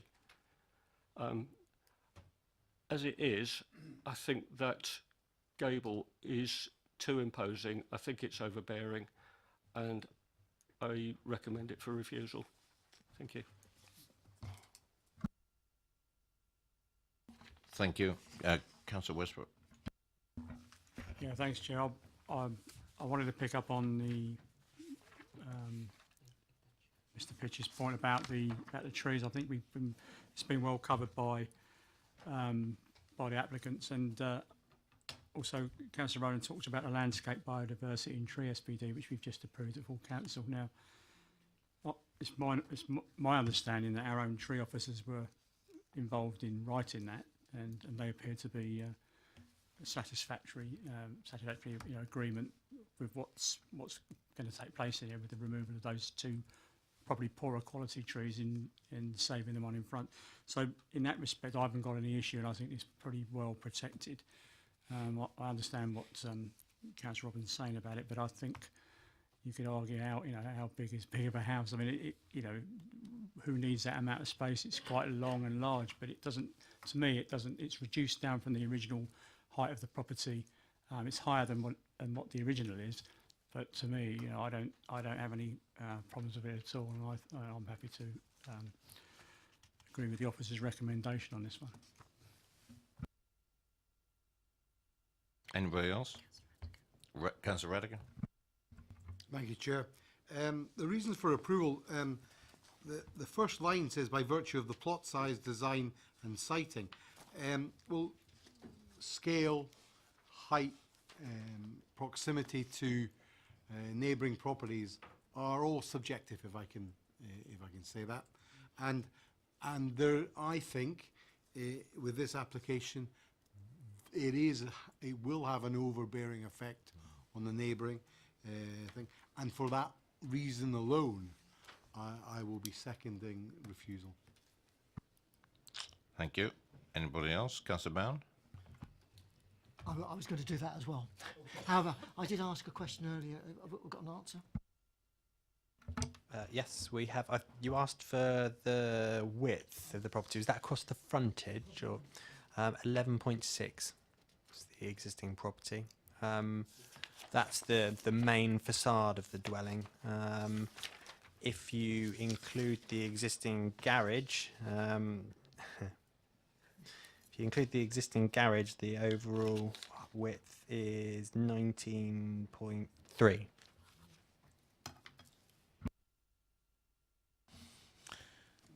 Any more? Because I'll contribute my 3 pennyworth. Okay, go ahead, Councillor Richards.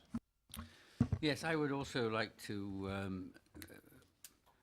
I agree with what Councillor Rattigan says. I had a daughter that lived in that area actually for a couple of years, and I'm quite familiar with it, and I just feel that that is an overpowering proposal that we have in this application.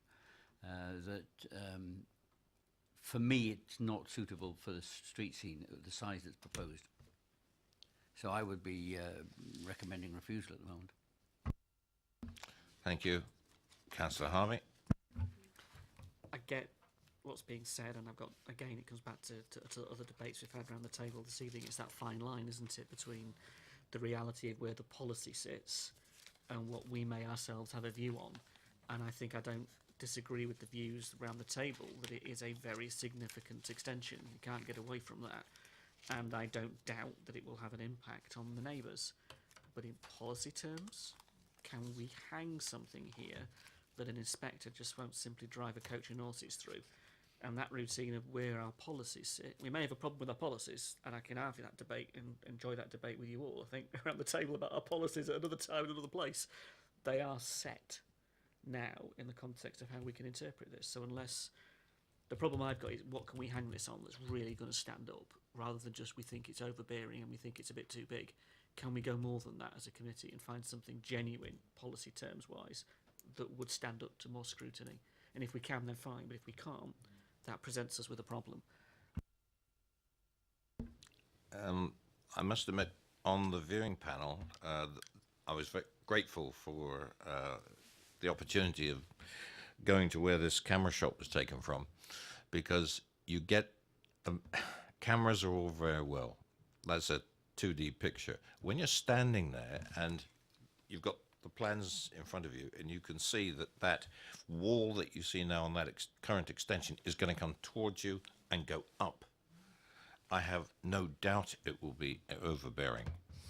Now, I happen to be on the planning committee of Parish Council, and we have this all the time. When you've got a lot of houses pushed together and these extensions come up, overbearing bulk and overbearing features an awful lot in the reasons. I know it's the Parish Council, but it's a lot of the reasons that go down as objecting to these particular applications that we feed back to the planners. And in this case, I would go along with that, because it's gone that little bit too far.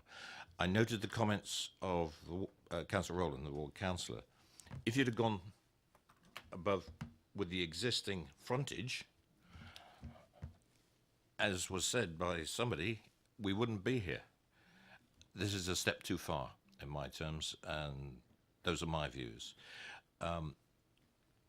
It's been properly moved and seconded for refusal. I haven't got a seconder for approval. Now, unless I get a seconder, that... Yes, I thought you came from Councillor Westbrook? Yeah, refusal first, but I don't think I got... Well, okay. Well, we'll take this in order. Unless there's no more debate, it's been probably moved and seconded for refusal on the grounds that... Okay. I knew you were going to do that. EM10, 1C, that it doesn't positively contribute to the appearance and of street scenes and other public spaces. 1D, that achieve appropriate housing densities. All right, it's close, I agree, I know. But it does make that, it brings it so much closer to the next house, that increases density. 2, respect the local environment and amenities of neighbouring properties, and that is the main one I would hang it on. 2A, hang on, let me go back to local distinctiveness. That is that area, those houses are very similar. As I say, 2 being the main one. I've got 2B written down here. Yeah, high quality amenity for occupants and neighbouring properties. And 2C, density scale and layout. So there's 2 major ones there and a couple of not so major ones.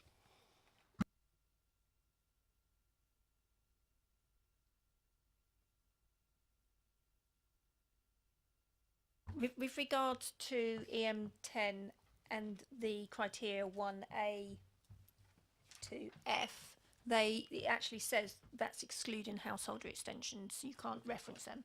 So I would say if you're going to refuse it, then your 2A, 2B, and I think you mentioned 2C. It's 2.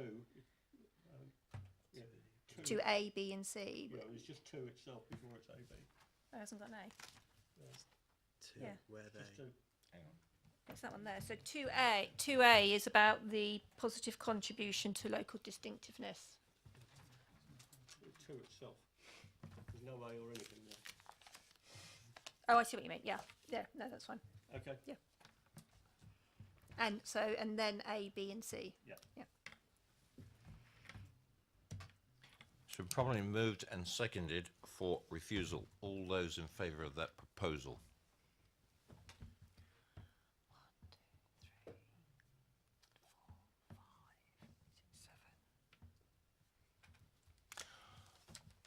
All those against? Well, you can abstain. No. All those against? Fine. That's carried for refusal. Officers?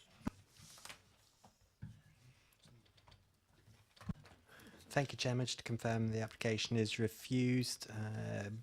in respect of the overbearing impact on, imposing an overbearing impact on the neighbouring amenity, and also a separate reason in respect of the impact on local distinctiveness and the character and appearance of the area, both in respect of EM 10, and I would also add the neighbourhood plan into that one as well. Thank you. Thank you very much. Moving on to application number 9. There are no speakers. This application is before us because it's an officer application. If you'd like to introduce it, Rebecca, thank you. Thank you, Chairman. The application is at 42 Queen's Road, Basingstoke, and is for the replacement of an existing bay window and frames with UPVC frames and replacement of front door with a wooden 4-panel front door. There's no update for this application, and the officer recommendation is for approval. Thank you. Thank you.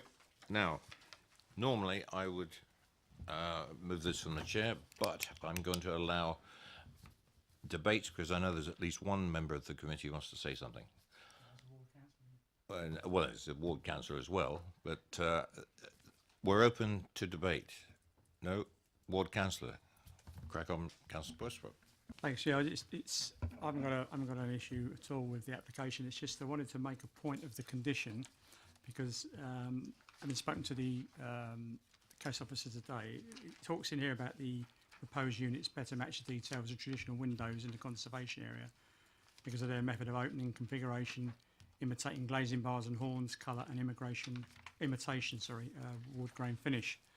And if you come over to the conditions where it talks about bygone symphony windows supplied by this particular company, I think it needs to be made in the note of that I think there's been 2 previous appeals where a certain particular type of window has been recommended approved by the inspector, and I think that needs to make sure because I know from experience that there's 2 types of bygone symphony window. There's the expensive one and the one that isn't.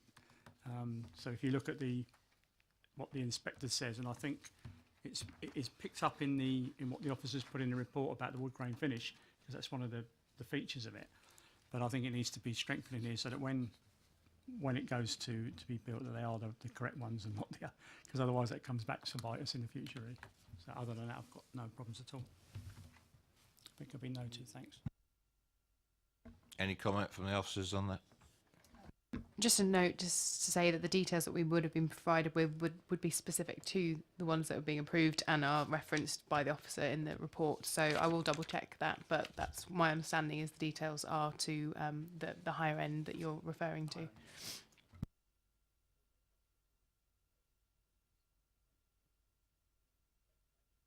The inspector actually named the brand, which was acceptable, for conservation areas. Okay, that's noted. If there's no other comment, I will move from the chair that on the officer's recommendation, do I have a seconder? Yes, Councillor Mrs. Westbrook is the seconder. All those in favour? That's unanimous. Officers? Thank you, Chairman. The application will be approved subject to the conditions at the end of the agenda and with the note from Councillor Westbury about the details of the windows. And good luck, Mark Lambert. Right, and we come on to the last application, and looks like we'll meet our voiced deadline. And could I ask Mr. Durrant to come forward, please?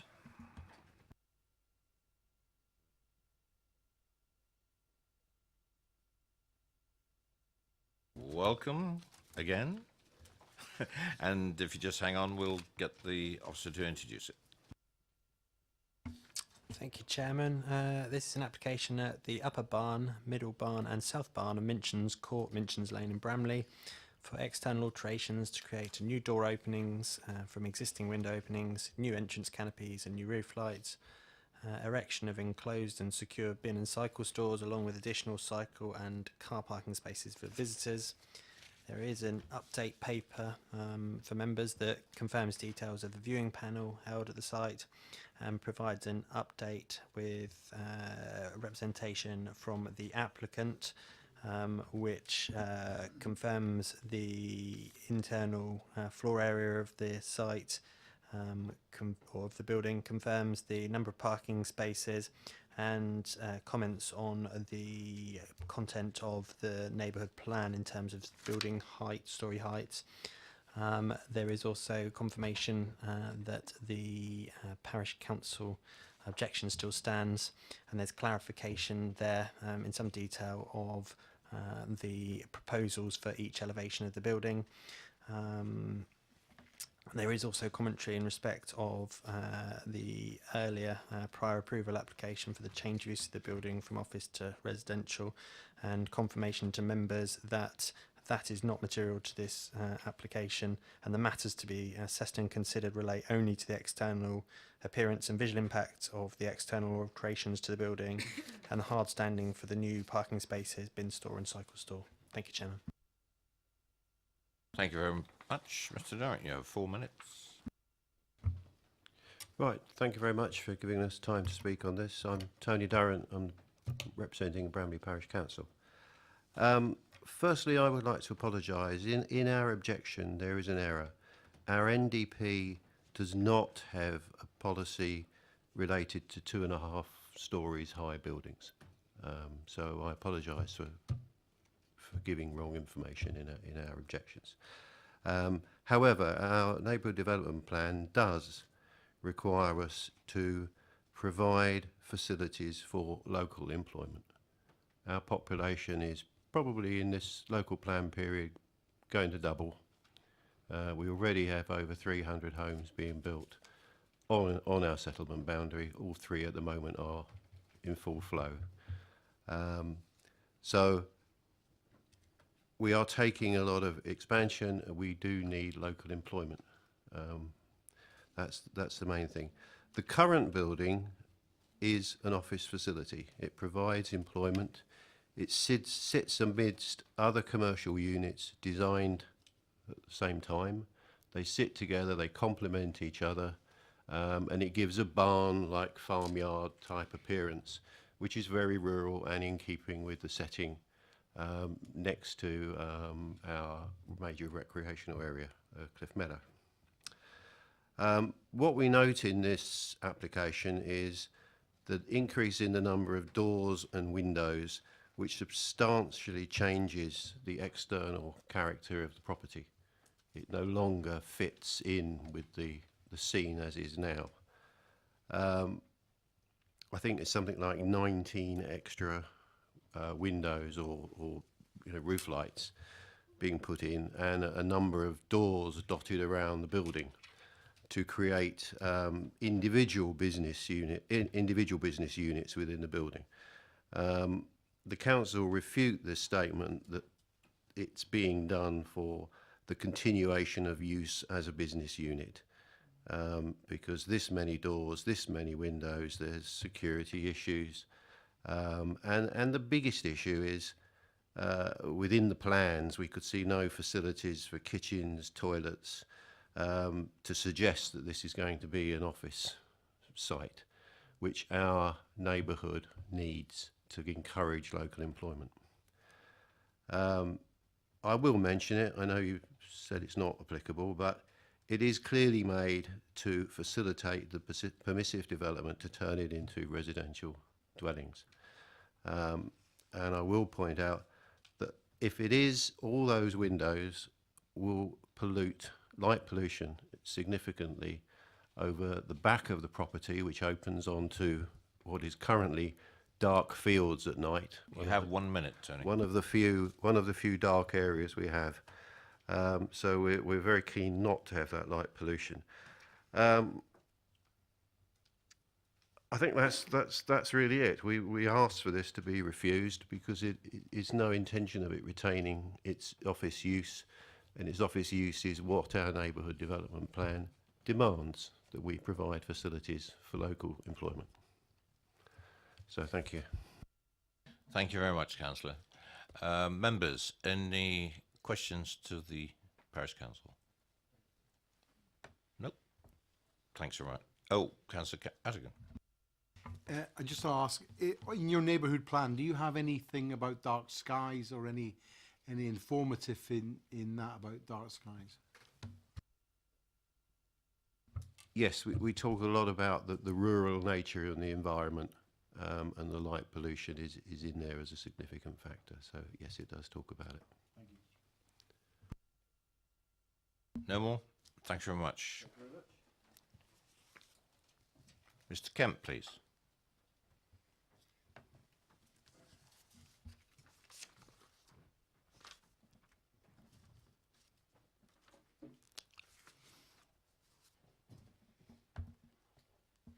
Good evening. And you have 4 minutes. Off you go. Thank you, Chair, and good evening, members. This is a straightforward application relating only to new windows and doors to the existing office building along with parking provision. The building was erected as an office building in 2002, more than 15 years ago, so the character of the site is well established in a business or commercial use. No change of use is proposed in this application, although my client has written to members to explain the interplay with the prior approval consent, and I'm happy to take questions on that. The proposed changes would achieve 3 things. A more efficient use of internal floor space. Most of the proposed new door openings would replace existing window openings. Also, some of the existing openings would be closed.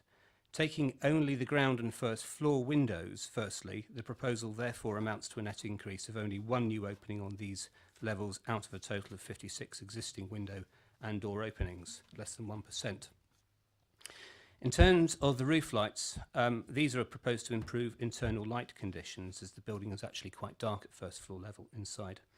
The existing roof space to these offices is open to the first floor and not enclosed, so the first floor accommodation would very clearly benefit from improved internal light conditions. Many of the proposed new roof lights would be situated on roof slopes that face in towards the enclosed courtyard or otherwise seen and only from very long public views. From Minchin's Court, the north and south courtyard roof lights would be barely visible or seen only obliquely in wider or public views, whilst only 2 new roof lights in total would directly face Minchin's Court, and even then from an estimated distance of some 30 to 40 metres away. The officer's report very clearly and commendably explains how these would on balance not harm existing public views, particularly as the bridleway is unlikely to be in use at night, and regard should also be had to the nearby well-lit Charles Church development, street lighting and other windows to houses seen across farmland. The proposal would promote walking and cycling with regard to the proposed number of cycle and car spaces and good access to local public transport and rail services, and would promote lower energy consumption during the daytime for internal lighting. Some of the objections are, strictly speaking, not relevant to this application, such as reference to legal covenants and a prior approval for the change of use. Other comments are not correct when considering the current plans. There is no second floor proposed to the offices, no proposed increase in floor space, and no change is proposed to the current height, scale or dimensions of the buildings. The building would continue to respect the local character and neighbouring buildings, several of which also have roof lights as noted by officers, and the building was never a barn. Lastly, the neighbourhood plan contains no specific policy on storey heights, and I welcome the admission earlier, and notes the degree to which wider views are restricted by vegetation. As with an earlier item this evening, the roof lights placed to the rear are seen over farmland, and this would help to avoid any harm. Therefore, overall, we ask that the committee approves the recommendation of officers in favour of granting planning permission for this proposal, and I thank you for your time. Thank you. Thank you, Mr. Kemp. Members, any questions to the applicant? Councillor Harvey. You'll forgive my ignorance, but just looking at the paperwork in front of us, having read the report and then revisiting it, listening to what you had to say, I just want to be absolutely clear here. I could quite happily interpret this as you simply implementing your permitted development rights and doing what you need to do to get the houses built for residential use, really, can't I? That's a fair comment, and that's why we decided that we were to put this in writing separately to the councillors. You see, when we come forward with an application like this, we have to do so on the basis of what the existing use is, because the use actually hasn't changed, and that's why the use is shown on the plans is only for the offices, and because there's no change in the change of use proposed in this application, therefore there's no requirement for us to show how internal floor spaces are changed in terms of kitchenettes and so on and so forth. The difficulty here is in terms of the way it's presented, and I take the point, and that ultimately the intention would be, on the one hand, and this is actually quite common in how it's done with other councils as well, but that one takes the prior approval, which deals with the change of use, and then one has the operational development sitting alongside, and the prior approval deals with the change of use, and that's already been assessed. I take the point about the neighbourhood plan in relation to local plan policies on employment. The local plan policies also support appropriate downsizing accommodation and accommodation for young families of 1 and 2 bedrooms, policy H2 and 4.17, paragraph 4.17 and paragraph 6.31. So there is a difficulty here in that it's strictly speaking, that's why it's said in my speech, strictly speaking, it's not relevant. But I'm not going to pull the wool over councillors' eyes. I do realise that on the one hand, from a technical perspective, we present the application in one way. But on the other hand, that's why we've written separately to councillors to say, listen, we're well aware that you may very well be aware of what our ultimate goal is here. The market is in flux at the moment. It's very uncertain. And if the market crashes for residential, which may be unlikely, may not be, I don't know, nobody knows really at the moment, then we're looking at an investment. We may have to hold it as an investment, as an office space. And so it needs to work as an office space as well as residential. So the difficulty I have in my mind with this is exactly as you said, and it's the system that we have, but nonetheless it raises issues for me in terms of what you're proposing for office use, in terms of the standard, the appropriateness and the application before us, with a little bit in the back of my mind that says, okay, so you've been upfront and I respect that and so on, in terms of making the letter, at least coming forward. There are many that do not and that raise other issues. But that also raises the point about floor space sizes. It raises the point about the potential of what you're talking about potentially for the future. And you've got that permitted development. You're quite able to go ahead and implement that permitted development if you chose to.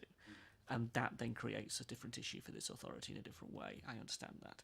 Nonetheless, with this in front of us, it raises my concerns. So in a sense, I would like perhaps a little bit more certainty of actually what your intentions really are. And if it is just to think of, we'll go with what the market does, doesn't really help us, does it? I mean, if your intention is you're going to turn this into residential, it paints a completely different perspective to if it stays as office and commercial. They are two quite distinct uses, and you've got permission at the moment for both.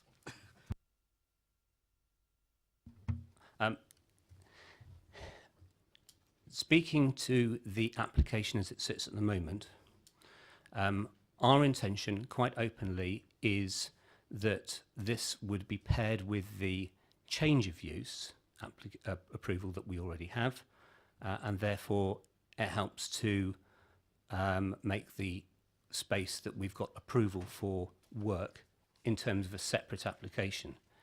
And therefore, technically speaking, the factors, the planning merits related to that are not relevant to the consideration of this application. However, if our intention is not realised for matters outside of our control, I appreciate that we are left with an office building that still has to work. And if you are cutting, at the moment there is one main entrance into the site. If you have smaller office units inside and everybody has their own access, you can squeeze in more office units. You have greater flexibility there because you have less single circulation space that's needed because people access from externally. They don't have to access internally. So you can actually increase the amount of effective internal office floor space by cutting down the internal circulation space. Security can be dealt with as a separate matter through means of coded entry and so on and so forth. Obviously, from an investment point of view, from a client's point of view, they would be happy to integrate that within their design if that's what they have to do and that's what they end up with. They would probably end up doing that as part of a housing scheme in any event. So the same considerations apply.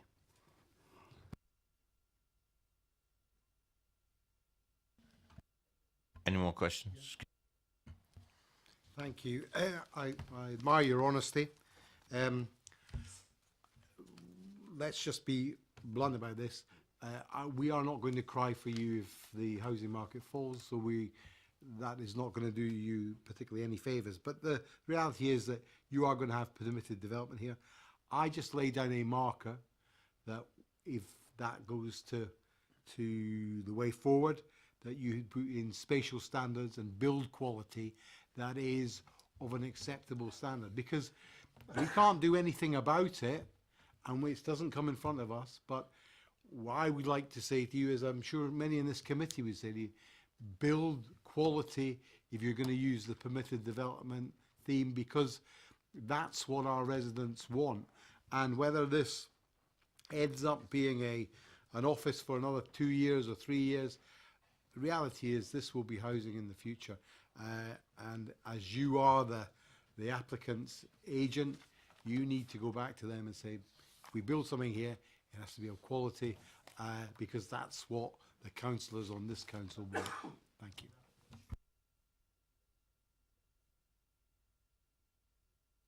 Yeah, was that a question? Would you not agree? Yeah, all right. All right. Any more questions? I would, of course, agree. Thank you. Any more questions? No, thank you very much. Councillor Rowland. You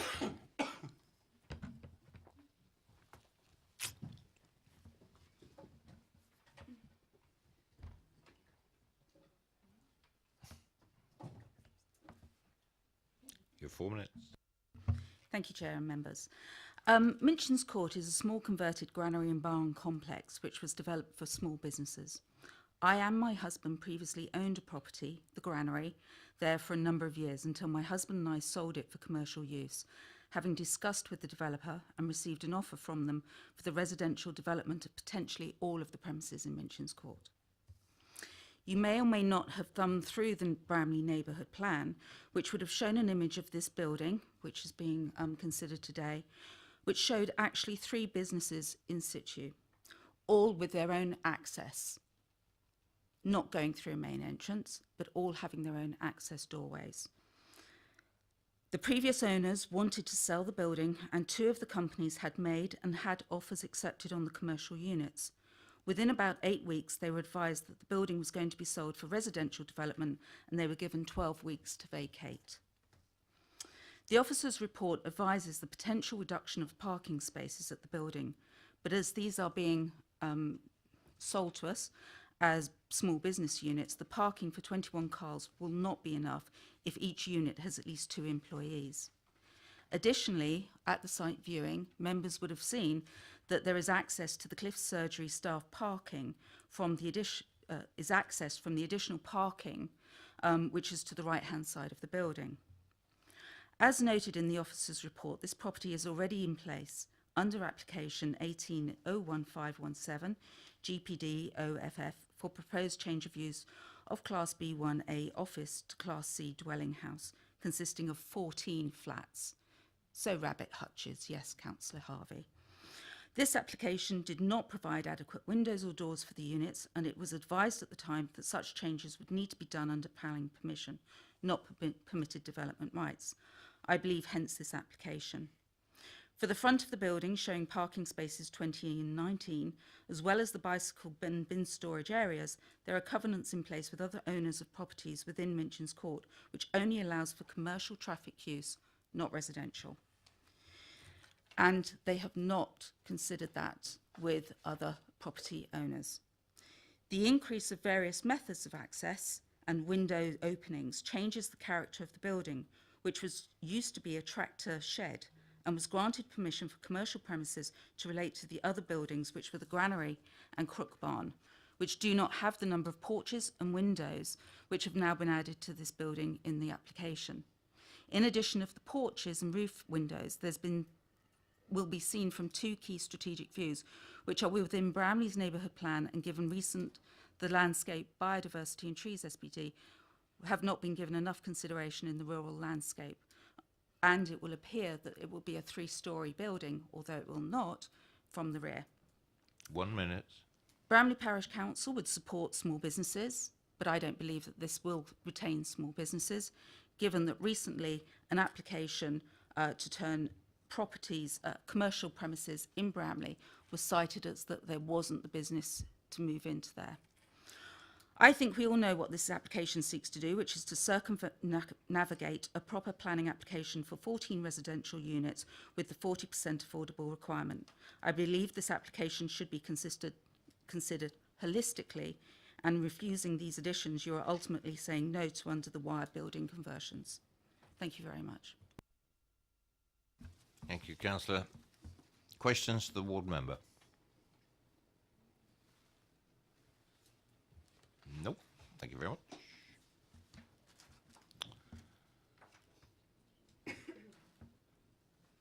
Ward member? No. Nothing to add, really. Okay. Questions to officers? I've got one. Right, Councillor Robinson. Thank you, Chair. Councillor Rowland referred to covenants that are in place on that property and the adjoining properties that it should only be used for commercial. Are they something we can take into consideration on the planning issues? No, they'd be private arrangements between the covenant holder and the developer. That is not something that we can address in planning. No.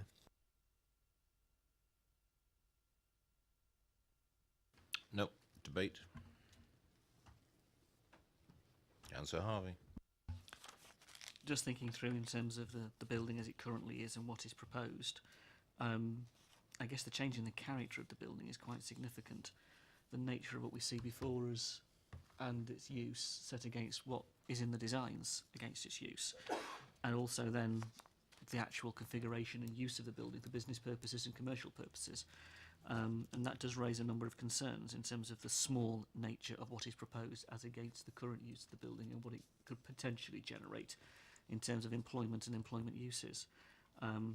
That for me would be a concern. I do note the two policy areas that are on our list to consider, which is the Bramley Neighbourhood Development Plan Policy D1, protecting, complementing and enhancing the historic character of the rural setting of Bramley. Obviously this building has a context in the setting of Bramley. It is a rural context. It is the barn, all the elements of the argument that's been made of the rural setting is relevant to consider, I think. Secondly, EM10, just looking at the nature of what's proposed, again in terms of the quality, the nature of the design and the development as proposed. Again, I could go through the different paragraphs that we've highlighted in previous applications, but again, gives you cause for concern. I appreciate what the applicant is trying to do, but set against what's in front of us, I'm not comfortable with it at the minute. Anyone else?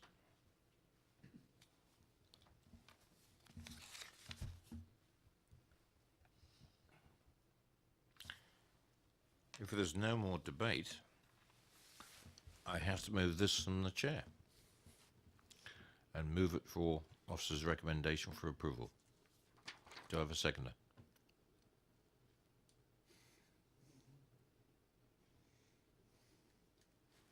That's interesting. All right, I will look to my right for some advice. If I don't get a seconder,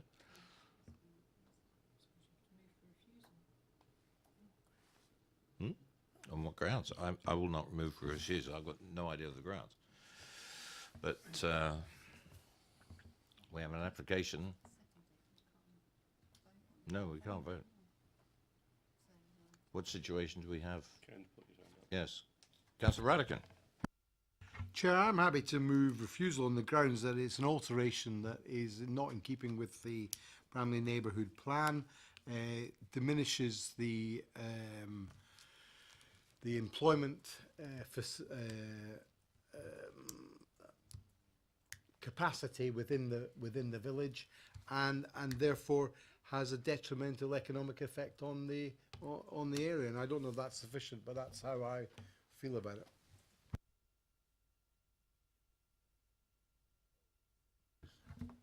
Just in relation to Councillor Rattigan's point there, I think there were two points. One was the alterations in respect to the impact on the character and appearance of the building. I think members have got a concern there.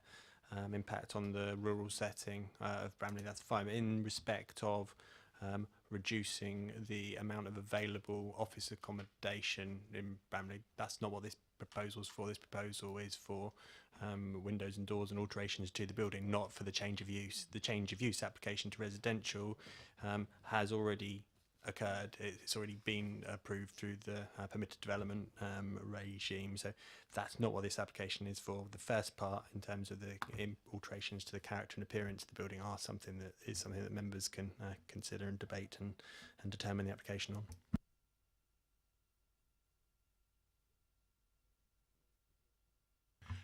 Therefore, I would like to, expand on that, the number of openings, the existing windows, the changes to the appearance of the building are detrimental to the wider neighbourhood.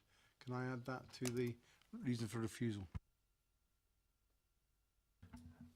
Yeah, certainly. I mean, that's your discretion. Councillor Harvey had mentioned policy M10 and then Bramley neighbourhood plans, policy D1 and D2.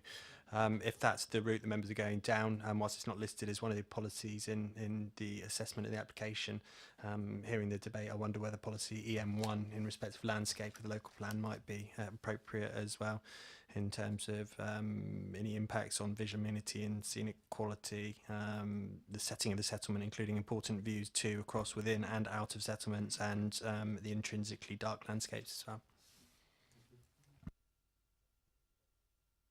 Councillor Robinson. Just a second, Councillor Rattigan's proposal. Yeah, because I was looking in the past, we have used in other applications when we turn it around to look at the reasons for refusal and turn them on their heads. That's a little tricky in this particular case, if you look down them. But these are the reasons that have been put forward. That's been properly moved and seconded for refusal. All those in favour?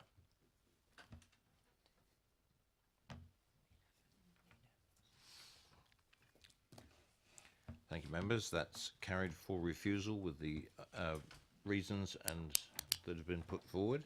Officers? Thank you, Chairman. That application is refused in respect of the change in character from the proposed alterations to the building and the significance of that, and also the impact on the rural setting of Bramley is contrary to policy EM1 and EM10 of the Basingstoke and Dean local plan and policies D1 and D2 of the Bramley neighbourhood plan. Thank you, Chairman. Thank you very much. I said 10:30. Thank you very much. And thanks for all your help, and officers. Thank you. I do appreciate it. Good night, everybody.